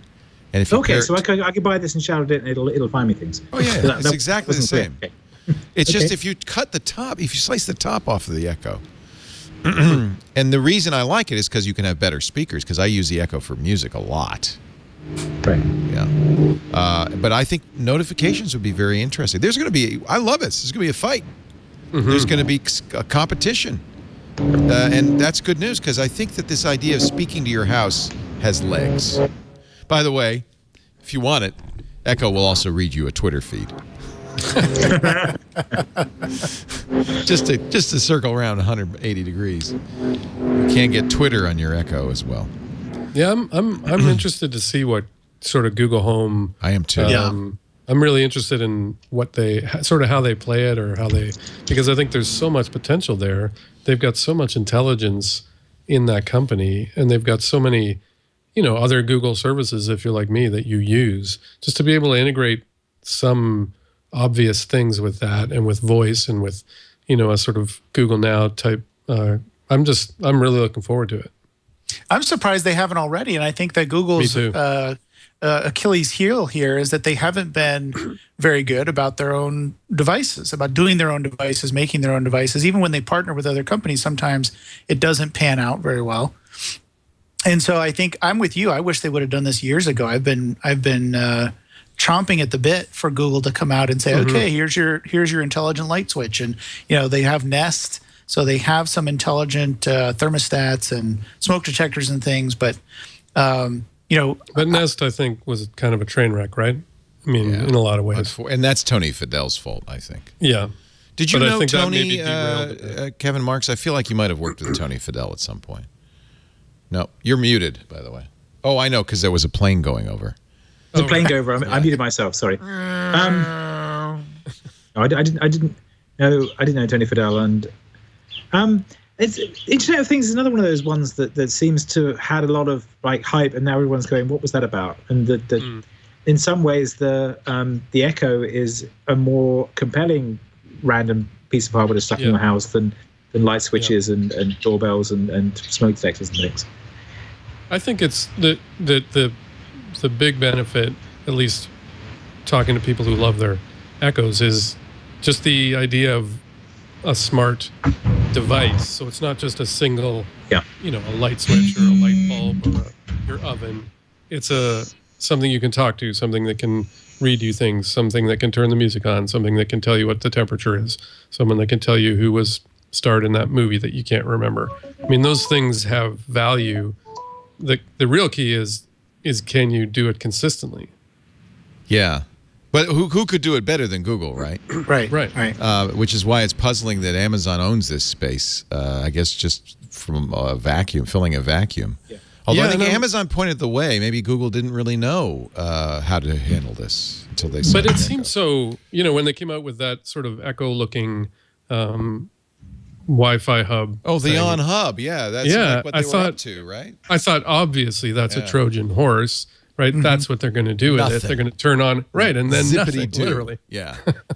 That is Achilles' heel for Google, I have to say. It is. Yeah. Yeah. Well, the thing that there's a couple of things here. The thing that Google has that makes sense to me in this context is the Chromecast. If you can combine those two, I think that's strong. And Amazon has the Fire TV as well, but I'm not sure they have them work together. Look what Echo is doing with Sonos. So you'll be able to say to Echo, play Frank Sinatra in the living room, and it'll know which speaker. That's exactly what Google should be doing. Yeah. But with if you say play This Week in Google my TV. On my TV, and I've got a Chromecast. And they did demo. I believe they demoed that at Google I/O. That was one of the features. Yeah. And it makes perfect sense. And if it can, it doesn't take long for it to work out where the different gadgets are, and that works too. And I love the Chromecast. I've been using that for. I just worry that it will be a fragment, as IoT has been all along, a fragmented world where nothing talks to anything else very well, and it's a pain. Yeah. Or to get things to talk, you have to really go to extra effort and really become a true geek. Or buy them all from one company, so you need to buy the Amazon. Right. Well, we know that's going to be the case. There's no way Amazon's going to talk to Google's going to talk to Apple. They're all going to be siloed. Inevitably, that's the world we live in now, which is why I support indie web, because silos are bad for users. They're good for companies, bad for users. It's so frustrating. Look at your iPhone can't just call other iPhones, right? I'm sure Apple would love that to be the case. But well, their messaging is just like that, and they're beefing it up, it up, and you can't use it with anybody but another Apple person. So we're actually going backwards. Yes. We're going back to the days when your instant messenger couldn't talk to my instant messenger. It's so frustrating. So the other one that's relevant to this was the story about the speech generation that top of the running order. Did you listen to that stuff, Leo? I thought that was really impressive. Let's play it right now. This is where? Top of the running order, the DeepMind link. DeepMind. Oh, I'm not sure I want to talk to DeepMind. Now I'm nervous. So DeepMind is this is the AI company, the Go playing computer, right? Yes. Okay. So it's the London-based AI company. They did the Go playing computer. And they've just been applying the same kind of recurrent neural networks to speech understanding and generation. So this is going to be better speech generation. Yeah. So they built this model that looks at the audio at multiple scales at once, and so it's like a layered model of the audio where it spans out over time. And then they feed stuff into it and see what it comes out with, and They measurably got better text to speech than the existing text to speech they have there. So let's listen. So listen to the three. Tell me so parametric, concatenative, and WaveNet. These are different ways of using AI. There's different ways of generating speech. So parametric is having something that you give it a bunch of like a synthesizer model, and you give it a bunch of parameters, and it plays it that way. Okay, let's play that. The Blue Lagoon is a 1980 American romance and adventure film directed by Randall Kleiser. Okay, it sounds just like Google Now. Probably that's how Google Now is doing it, right? Concatenative is where you take a lot of samples and join them together. So you record someone's voice. Also, what a lot of systems, including Google Now, use. The Blue Lagoon is a 1980 American romance and adventure film directed by Randall Kleiser. So that is not fully synthesized. Those are real samples, but stitched together. Yes, with a bit of nuance. And this is the AI. This is the AI one. The Blue Lagoon is a 1980 American romance and adventure film directed by Randall Kleiser. Oh, screw it. I'm out of work. That did sound pretty crap. good. That sounds just like a actually human. Yeah. So basically, they build a model. They just feed it raw audio samples, and it builds this hidden model. Oh crap! And then they put words into it. The words come out. So I have there's enough audio recorded of me that's fully available, freely available on the internet. Video.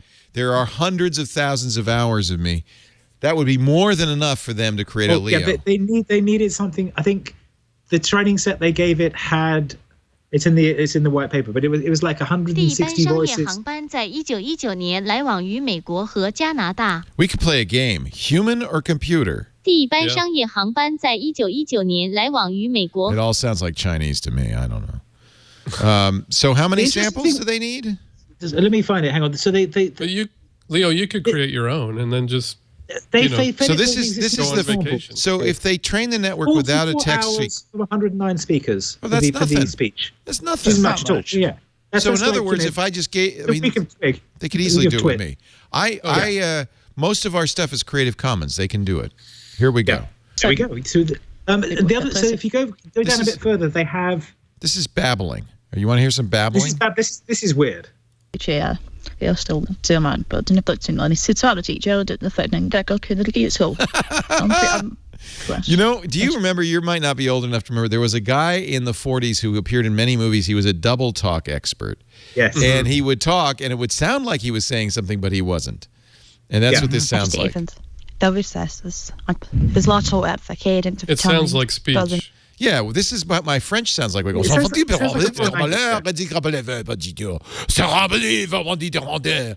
nothing. It just sounds like it. But this is what happens if they just let it. They don't give it any signal. It just generates stuff. Like But but human sounds. They've got breathing. They've got lip smacking. They've got not incandescence. They've got you know what I mean. They've got prosody and yeah. So now these are different voices. Same thing. Let's see. The avocado is a pear-shaped fruit with leathery skin, smooth edible flesh, and a large stone. That sounds a little mechanical. The avocado is a pear-shaped fruit with leathery skin, smooth edible flesh, and a large stone. Oh. The avocado is a pear-shaped fruit with leathery skin, smooth edible flesh, and a large stone. I think I'm in love. The avocado is a pear-shaped fruit with leathery skin, smooth edible flesh, and a large stone. Wow. The Interesting. second one sounded the best. The second one? Mm-hmm. The avocado is a pear-shaped fruit with leathery skin, smooth edible flesh, and a large stone. You know what? That's just personal taste because I like this guy. The avocado is a pear-shaped fruit with leathery skin, smooth edible flesh, and a large stone. She sounds cuter.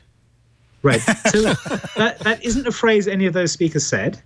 I think not. Yeah. They trained it on these 106 speakers of the 44 hours from a corpus sample they had. Wow. So part of what it's reproducing is also the recording quality. You can actually hear the differences in miking there as well.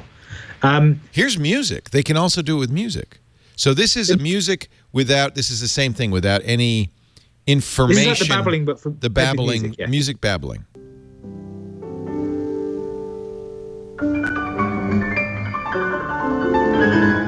Yeah, it's kind of like John Cage. Yeah. It's very John Cagey. Okay.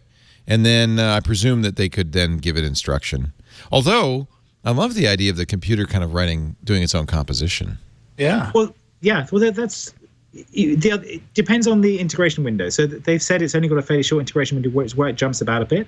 And they said they could tune it to have a longer integration window so it could generate like a 4-minute piece or something like that. I think we're not far off from Scarlett Johansson, frankly. No, the thing that's impressive about this is that it gives the promise of very good text-to-speech, but it also gives the promise of being able to replicate someone else's voice fairly accurately. So, certainly your voice will be straightforward to do because you've given them lots of samples. The other weird thing is that it will only be what they've got recordings of, so it will be people in their stagiest, most recorded voice. But, right. But if it's an actor, this will be a way to recreate an actor. The other thing is that you may be able to do, depending on how they tune it, to have one person's voice perform another's voice. So take the cadence of one person and then feed that into another one. So it's very interesting. And again, it's like a lot of this AI stuff. They're not choosing what the model is, they're letting it form its own model of what the speech is in the same way that our brains do. And clearly that it's at the point where it's doing interesting stuff. So this ties back to the Alexa thing. in that if it can talk like this, it can talk a lot better than the existing ones. And the other part will be that it may be better at doing the sort of the way the current ones fall down is with proper names is that they don't have enough information to render them well. So that there may be some ability to do that better. But this was actually fascinating to me because this is very impressive piece of something coming to fruition. I mean, we knew this would happen. It's pretty interesting. Are they using all the data they get from Google Voice? Not in this case, no. This was research projects that they used some existing data sets, but they certainly could. I mean, they could it's Google. They could feed the whole of YouTube through it and see what that gave them. So here is Al Kelly, who's the Double Talk guy on Ernie Kovac's very early I know you are all aware TV show. Of the great coverage that is being done by NBC on the convention. By the way, today. This could be today, by the way. This is Ernie Kovac's. We'll continue, of course, and all of the highlights will be brought to you. I know you've read a great deal about what is happening at the convention, but I'm sure that you would be interested in the technical end. We have with us tonight NBC's Chief Engineer Pellman. So this guy did many movies over the years, and it's actually pretty good. Pellman, I know that the technical end may seem a little boring, but I'm sure that you can make it simple enough for all of us to grasp just how the cameras will be handled at the convention that NBC has planned. What is the planning for NBC with the cameras at the convention? Well, Mr. Clyde, I'm very happy to say this. That NBC is not only taking every technical angle, which is going about to bring every convention user fees in every hotel, nook, corner, prize, or wherever there's been a space to give the people a knowledge of what has caused with a cause, but also to say, and they will find that is the way for a safer car. I love it. I'm sorry. Okay, just enough. I just had to play a little bit of it. That's a little bit like the turbo encabulator. Yeah, it's so good. I had mentioned several times after we heard that Android N was going to be Nougat. I'll say Nougat for your benefit, Kevin Marks. I don't want to offend your ear. Nougat for those of us in the United States. And I mentioned that when I was a kid, I remember going to a town in France that was famous for nougat. Well, it is. It's called Montélimar. In fact, if you know the Beatles song, Sweet Tangerine, Montélimar, this is the famous French nougat town. And Google's going there. It's only 35,000 people in southeast France. It's the world capital of nougat. And Google is going to celebrate with Google France and the Montélimar City Council are going to have a big party on the 21st. All things nougat will be on display, plus Bug Droid green cocktails, a buffet of local organic foods and activities for the kid. But most importantly, Google is going to donate an Android statue for permanent display in Montélimar. Wow. I'm sure the French are very happy about that. Yeah, I don't think they like Google that much. So, no. But this I remember going there when I was a kid, and that's the kind of thing that makes a lasting impression. So it's Nougat? Is it supposed to be Nougat? Nougat, yeah, Nougat. Nougat. Okay. Nougat. They also say nougat. Schedule, aluminum, and tissue.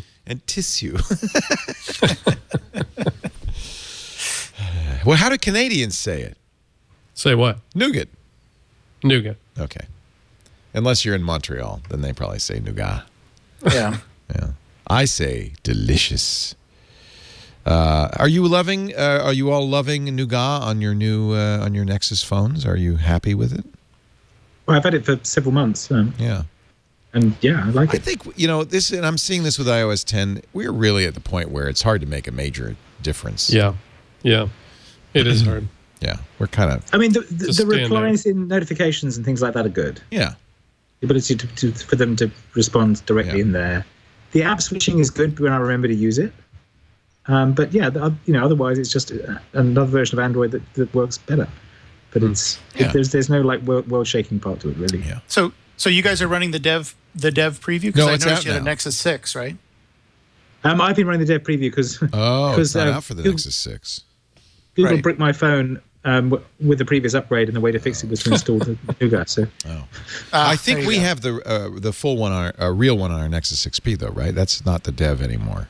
Right. That should be the real one. And the excuse me, the one for the Nexus 6 should be coming out in the next few weeks, which is what I've been waiting for, because I have a special upgrade because I'm rooted and all that stuff. I have a special upgrade process that I have to go through. So I have to wait for the AOSP, official AOSP release before I do that. So I do feel like you're right, though, Leo, that phone technology, like what else can you get? Yeah.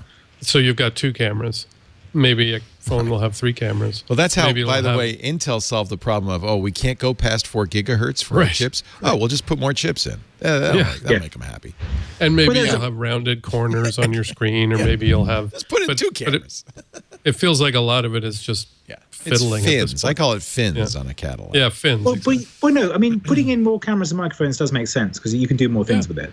No, I think look at the Echo. The array mics in Echo the Echo are quite impressive what they're doing. Yeah. So there's that sense of it. The other thing is, so part of it is Apple is doing a bit of the synthetic aperture stuff, but they're only doing it with 2 lenses that are next to each other. Mm-hmm. If you think about the VR stuff and you say, okay, I'll have a lens. Where's my phone? Hang on. A lens here and a lens here. Suddenly you've got a stereoscopic thing to look through. That's true. Yeah. If you take that lens and align it with the lens on this side, then you've got the ability to take a spherical thing that way. So I suspect we're going to start seeing them thinking about those issues of like, okay, we'll have multiple lenses on the camera and turn them on in parallel. And the obvious ones are making these ones back and forth the same, making these ones symmetric. And then you could do the focus pull trick that Apple is doing, but you can also shoot stereoscopically. So we're going to see a bunch of these coming out as the lenses, as basically the cameras are already cheap enough. It's about getting enough bus bandwidth to have multiple streams, enough CPU to combine them. The most interesting sort of theory I saw about Apple's AirPods was that they're going to start becoming the sort of control center for your phone. Yeah, because Siri's in them. Sure. Exactly. And I don't mind. I mean, I will look like an idiot with little drooly, spit coming out of my ear. Those microphones really look stupid, but I would wear them all the time if it had enough functionality. It could be used as a hearing aid. You could use music, but you could communicate, because it's the ultimate wearable. I think this is ultimately what Apple's plan is in the long run. Yeah, it feels that way. It's the Alexa that's attached to your head. Better, right? No. But so what is to me, the reason Echo works is because I don't address anything. I address my home. I just speak wherever I am. It listens and responds. And that's kind of what you want. And if you got used to, and I'm sure Apple would hope you will do this, wearing your AirPods all the time, you could have the same thing. I suspect that's where we're headed. I don't think this current generation quite does it. 5 hours of battery life, for one thing, is a problem. Yeah. Although, as somebody pointed out, if you alternate ears, you could go longer. Well, it's actually attractive to me, because when I'm cycling, I often just have one earpod in, so I want to be able to hear the traffic as well. Right. When I'm listening to a podcast, I'm not trying to listen to music. So I'm listening to somebody talk in one ear while I'm listening to traffic with the other ear. Yeah. So that would actually make some sense in that. So if you're looking on ways to, innovate on a smartphone, the ways are in things like wearables, and stuff external to the phone. I guess cameras. I mean, there's going to be a lot of growth in cameras, because you have a supercomputer attached to sensors. There's a lot you can do. Yeah. Well, that's also Project Tango, right? Yeah. Although I guess that phone's delayed now, right? That's a little disappointing. Although I'm not sure I care about mapping out my living room particularly. They'll have to show me how that's going to be of benefit. Yeah. I can see why a store would do that. In fact, we're going to pay $700 to have somebody do the 3D photos of the new studio. So when you do Google Maps and you get here, you can walk inside and walk around. That's really worth it, I think. Yeah. You could use VR for that. Yeah, and you would, right? If you had cardboard, you could do that. Yeah, you could be here. You could do VR. Yeah, and we've done that before. We did the very first show we did out of here. We used an Osmo, which is Nokia's $60,000 3D camera, to stream the show for people who wanted to. They could look around. They could be in the studio. It's just, I think it's limited. After a while, I got to take this off. Yeah. Here's some scary news from Bruce Schneider, security god. He works as CTO of Resilient, an IBM company. He's a fellow at the Berkman Center and a board member of EFF. Someone over the past year or two has been probing the defenses, he writes, of companies that run critical pieces of the internet. These probes take the form of precisely calibrated attacks designed to determine exactly how well these companies can defend themselves, and I'll add parenthetically, I think it's against a DDoS, and what would be required to take them down. We don't know who's doing this, but it feels like a large nation state, China or Russia, would be my first guesses. And the reason they know it's a nation state is the volume of packets that's being sent against these. And it's probes because they're not sustained. They're just trying it out and seeing what happens. 1 week the attack would start at a particular level of attack and slowly ramp up before stopping. The next week it would start at the higher point and continue and so on, as if the attacker were looking for the exact point of failure.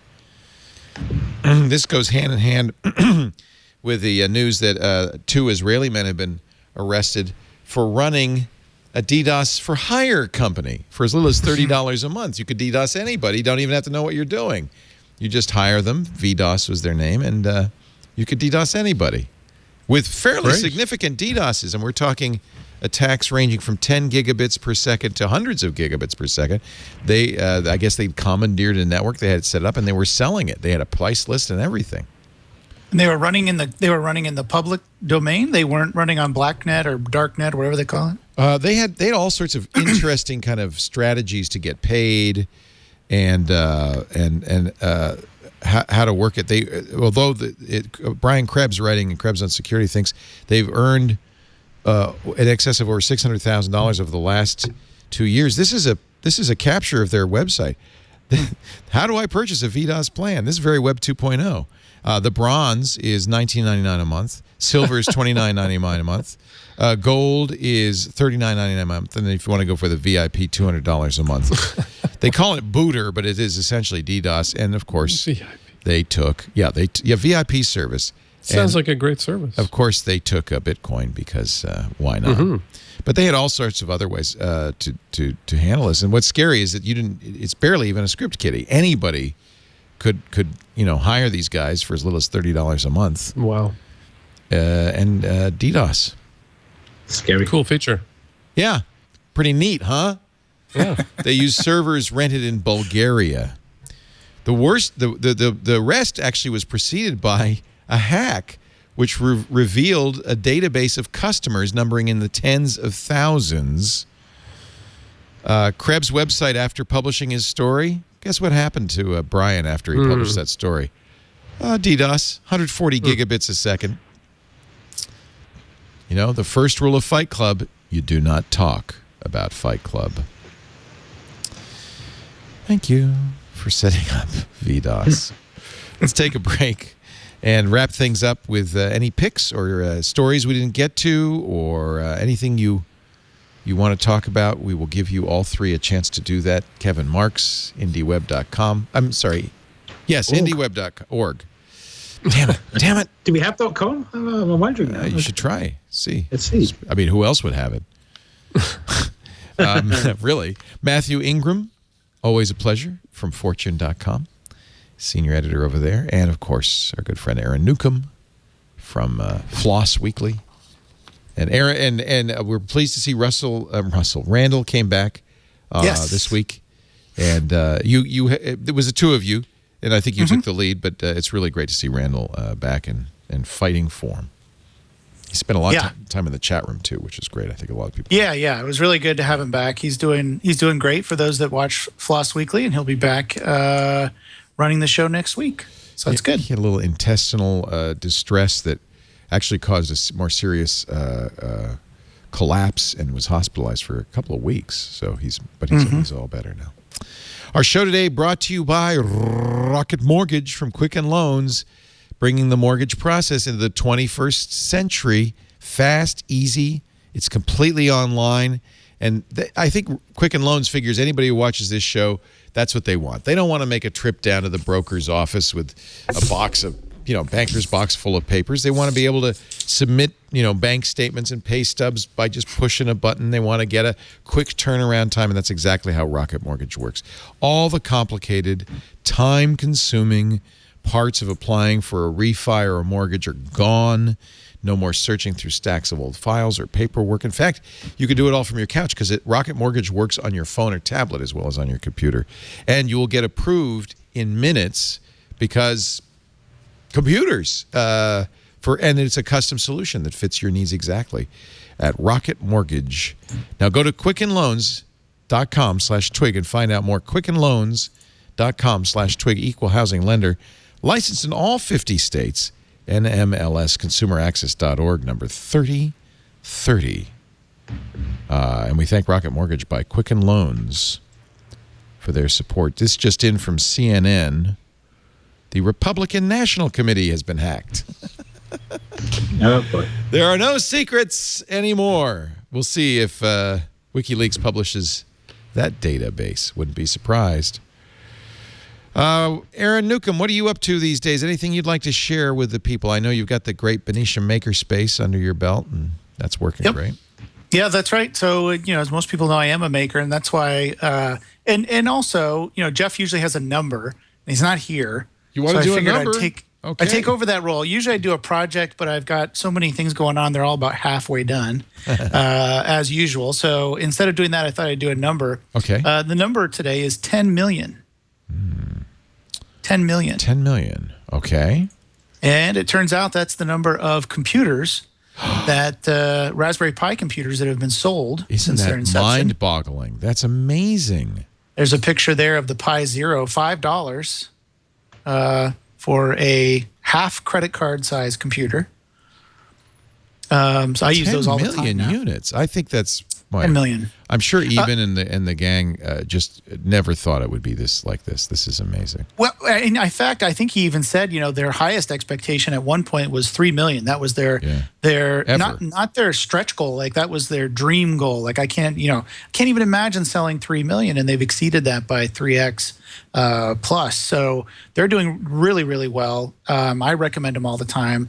What amazes me is that they've been able to pull this off, not from a hobbyist standpoint, because these things are obviously interesting to people like me. You can just reach over and pull off your computer and take it with you, put it in your pocket, whatever. It's a lot of fun.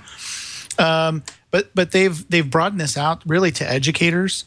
They've also got distributors and resellers who are selling this thing at without any margin, which is, I think, unheard of. I don't know of anybody else that sells things without any margin. The reason they're able to do it is because there's a lot of other stuff you need to go with it that does have high margin.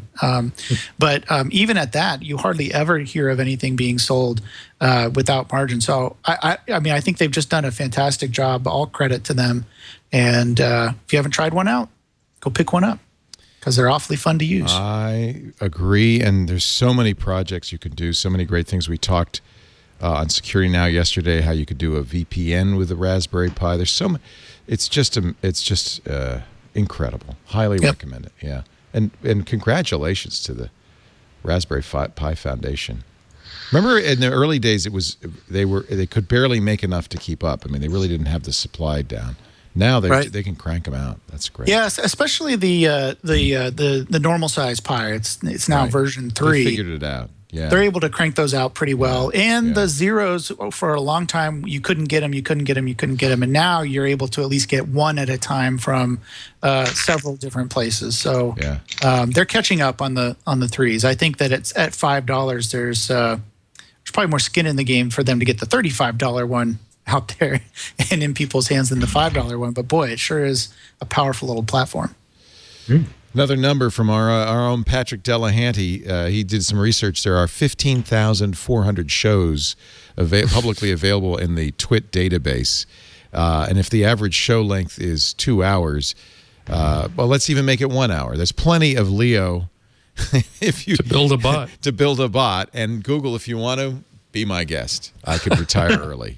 Wouldn't be that hard. Just rant about Twitter every week, right? That's all you'd have to do. Mathew Ingram. Ingram. That'd be a different bot. They'd have to that's right. teach you to make up a plausible Leo rant. Leo rant bot. Mathew, a pick or a tip or anything you'd like to share with us? A story I missed? There was something interesting actually was in the lineup. YouTube launching a community tab I thought was interesting. Yeah, and that's just started now, right? Yeah. So it's, it doesn't sound that fancy really. I mean, so you get a tab where you can kind of connect with your viewers and you can share more content and interact and so on. But I think that could be a really just a great tool for lots of people who spend a lot of time on YouTube. Comments, as we know, on YouTube are flawed at best. I mean, they make Twitter look fantastic. So is this? So I'm looking at my channel. Is this the discussion tab, or is there actually a new community tab? I think there's a new community tab. Okay, so not everybody will have it yet. Yeah, I don't know that it's gotten rolled out yet. Yeah, but it got. If you know the Vlog brothers, the Greens. Yeah, it was developed with them. They've done a really amazing job of connecting with their community and that's building so all smart. sorts of things on top of that. Yeah, I think it's something that YouTube has kind of not really devoted a lot of time to in the past, and so it's interesting to see that happen. So there it is on the Vlog Brothers site, I guess. It says community, yeah, and anybody can instead participate. Of having your own, so instead of having to have your own site or your own blog or push people to your Facebook page, you can do it all inside YouTube. So is it Google Plus shaped? It looks a little bit plussy, but it does look a little bit like that. There's let's see, you got comments, so you can make a post, and then there's threaded comments after it. You can vote it up or down. Yeah, it does kind of have that feel to it. This is the addition, though, right? Google Plus didn't have the thumbs up, thumbs down thing. Right. That's great. That's kind of Reddit style commenting. It's really more like Reddit, isn't it? It is. Yeah. Yeah. It's going to be interesting. Yeah, and they're getting great engagement here. Hundreds, in some cases, thousands of comments on a single. Well, those guys are post. legendary. Well, yeah, of course. They're the kings of community. Yeah. And that's we've learned anything, that's the key to success. Not build an audience, build a community. I remember one of the brothers, which one writes the books? Was it Hank or John? Anyway, he read, I think it was a chapter of his upcoming book. This was a couple of years ago, and just did a YouTube, here's me reading part of the chapter. And the book hit #1 on Amazon. It hadn't even been released yet. And by the way, before anybody kind of, and I would be tempted to do this, dismisses this as YouTube, so what?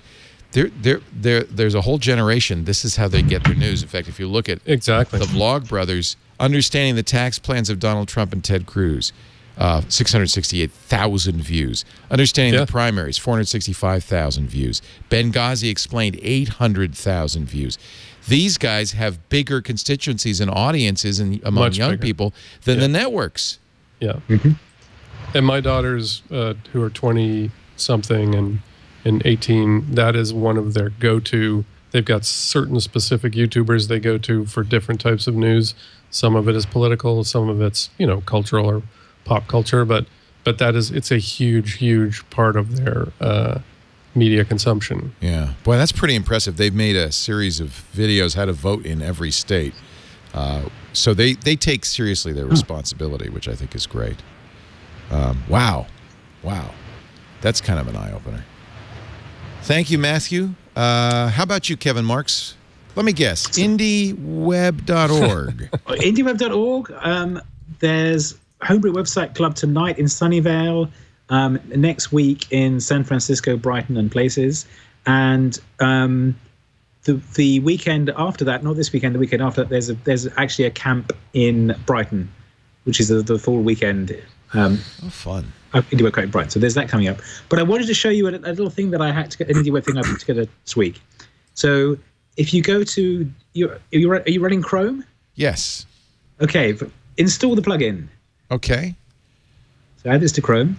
All right. Actually, Carson's doing it. Let me do it, Carson, at this side. So I have to go to get that link. It's I'm sure it's in the notes here. So let me just. It's j.mp/indie-me. Oh, that's easy. j.mp/indie. Indie-me. M-E. INDIEME. There you go. And then I'm going to add that to Chrome. Okay, verify me. It's been added to Chrome. Now what? So now go to kevinmarks.com. Okay. Oh, because you've been verified. So what this is distributed verification. Yeah. So you see my little links on the right there. Oh. These little green things that are appearing is it checking that those places link back with a RelMe. Oh. So it's looking for RelMe.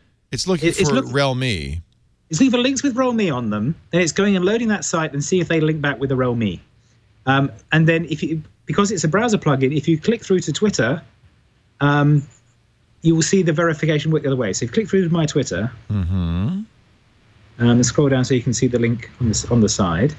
Oh. Check. So it's really modifying existing pages. It's not something, that you have to do. So, but the RelMes are already there on lots of sites. They're on Twitter and WordPress and GitHub and Known, and lots of places use RelMe because it's a standard we put together 13 years ago, something like that, for saying these sites are both me. So what I realized was that we can actually do verification this way.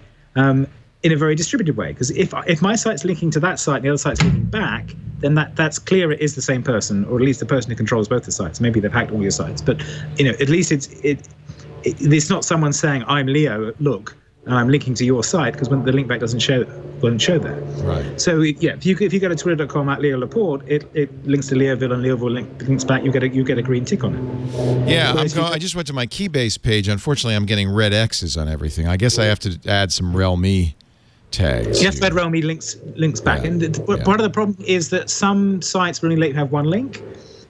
So it works better if you've got, a central hub that you link everything to.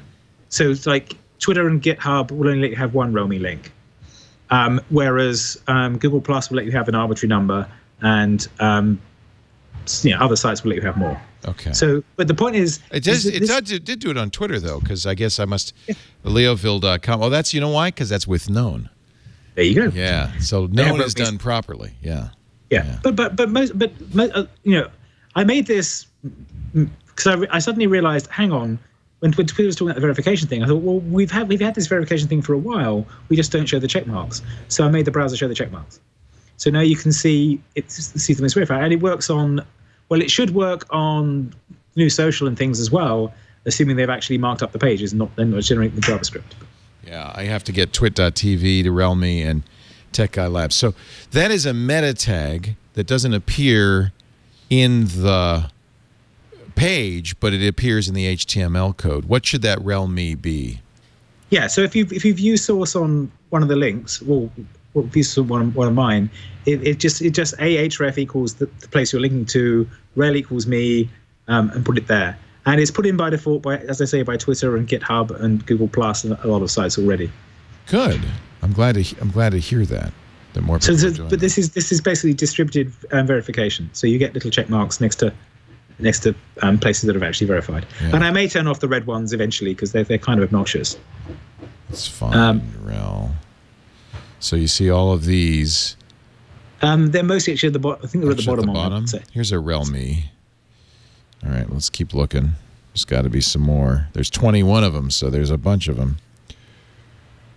There we go. There we go. So this is your kind of your link list, and you see the rel equals quote me quote next to that link. Just to say, that's my site, that's my site, that's my site, that's my site. And then on each of those sites, I've done the same thing and done a link back. So if you went through to my blog or Flickr or whatever, the link back is there as well, and it'll show the check mark the other way around as well. So the point is, it's mutual linking, but it's a way of doing verification that doesn't require one central site to hold the key because it's distributed.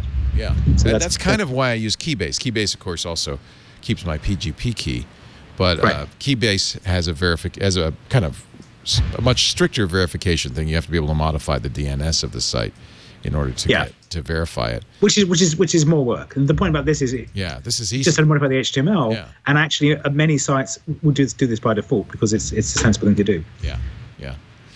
Awesome. Hey, thank you guys. What a great show. What a lot of fun. Mathew Ingram, Fortune.com.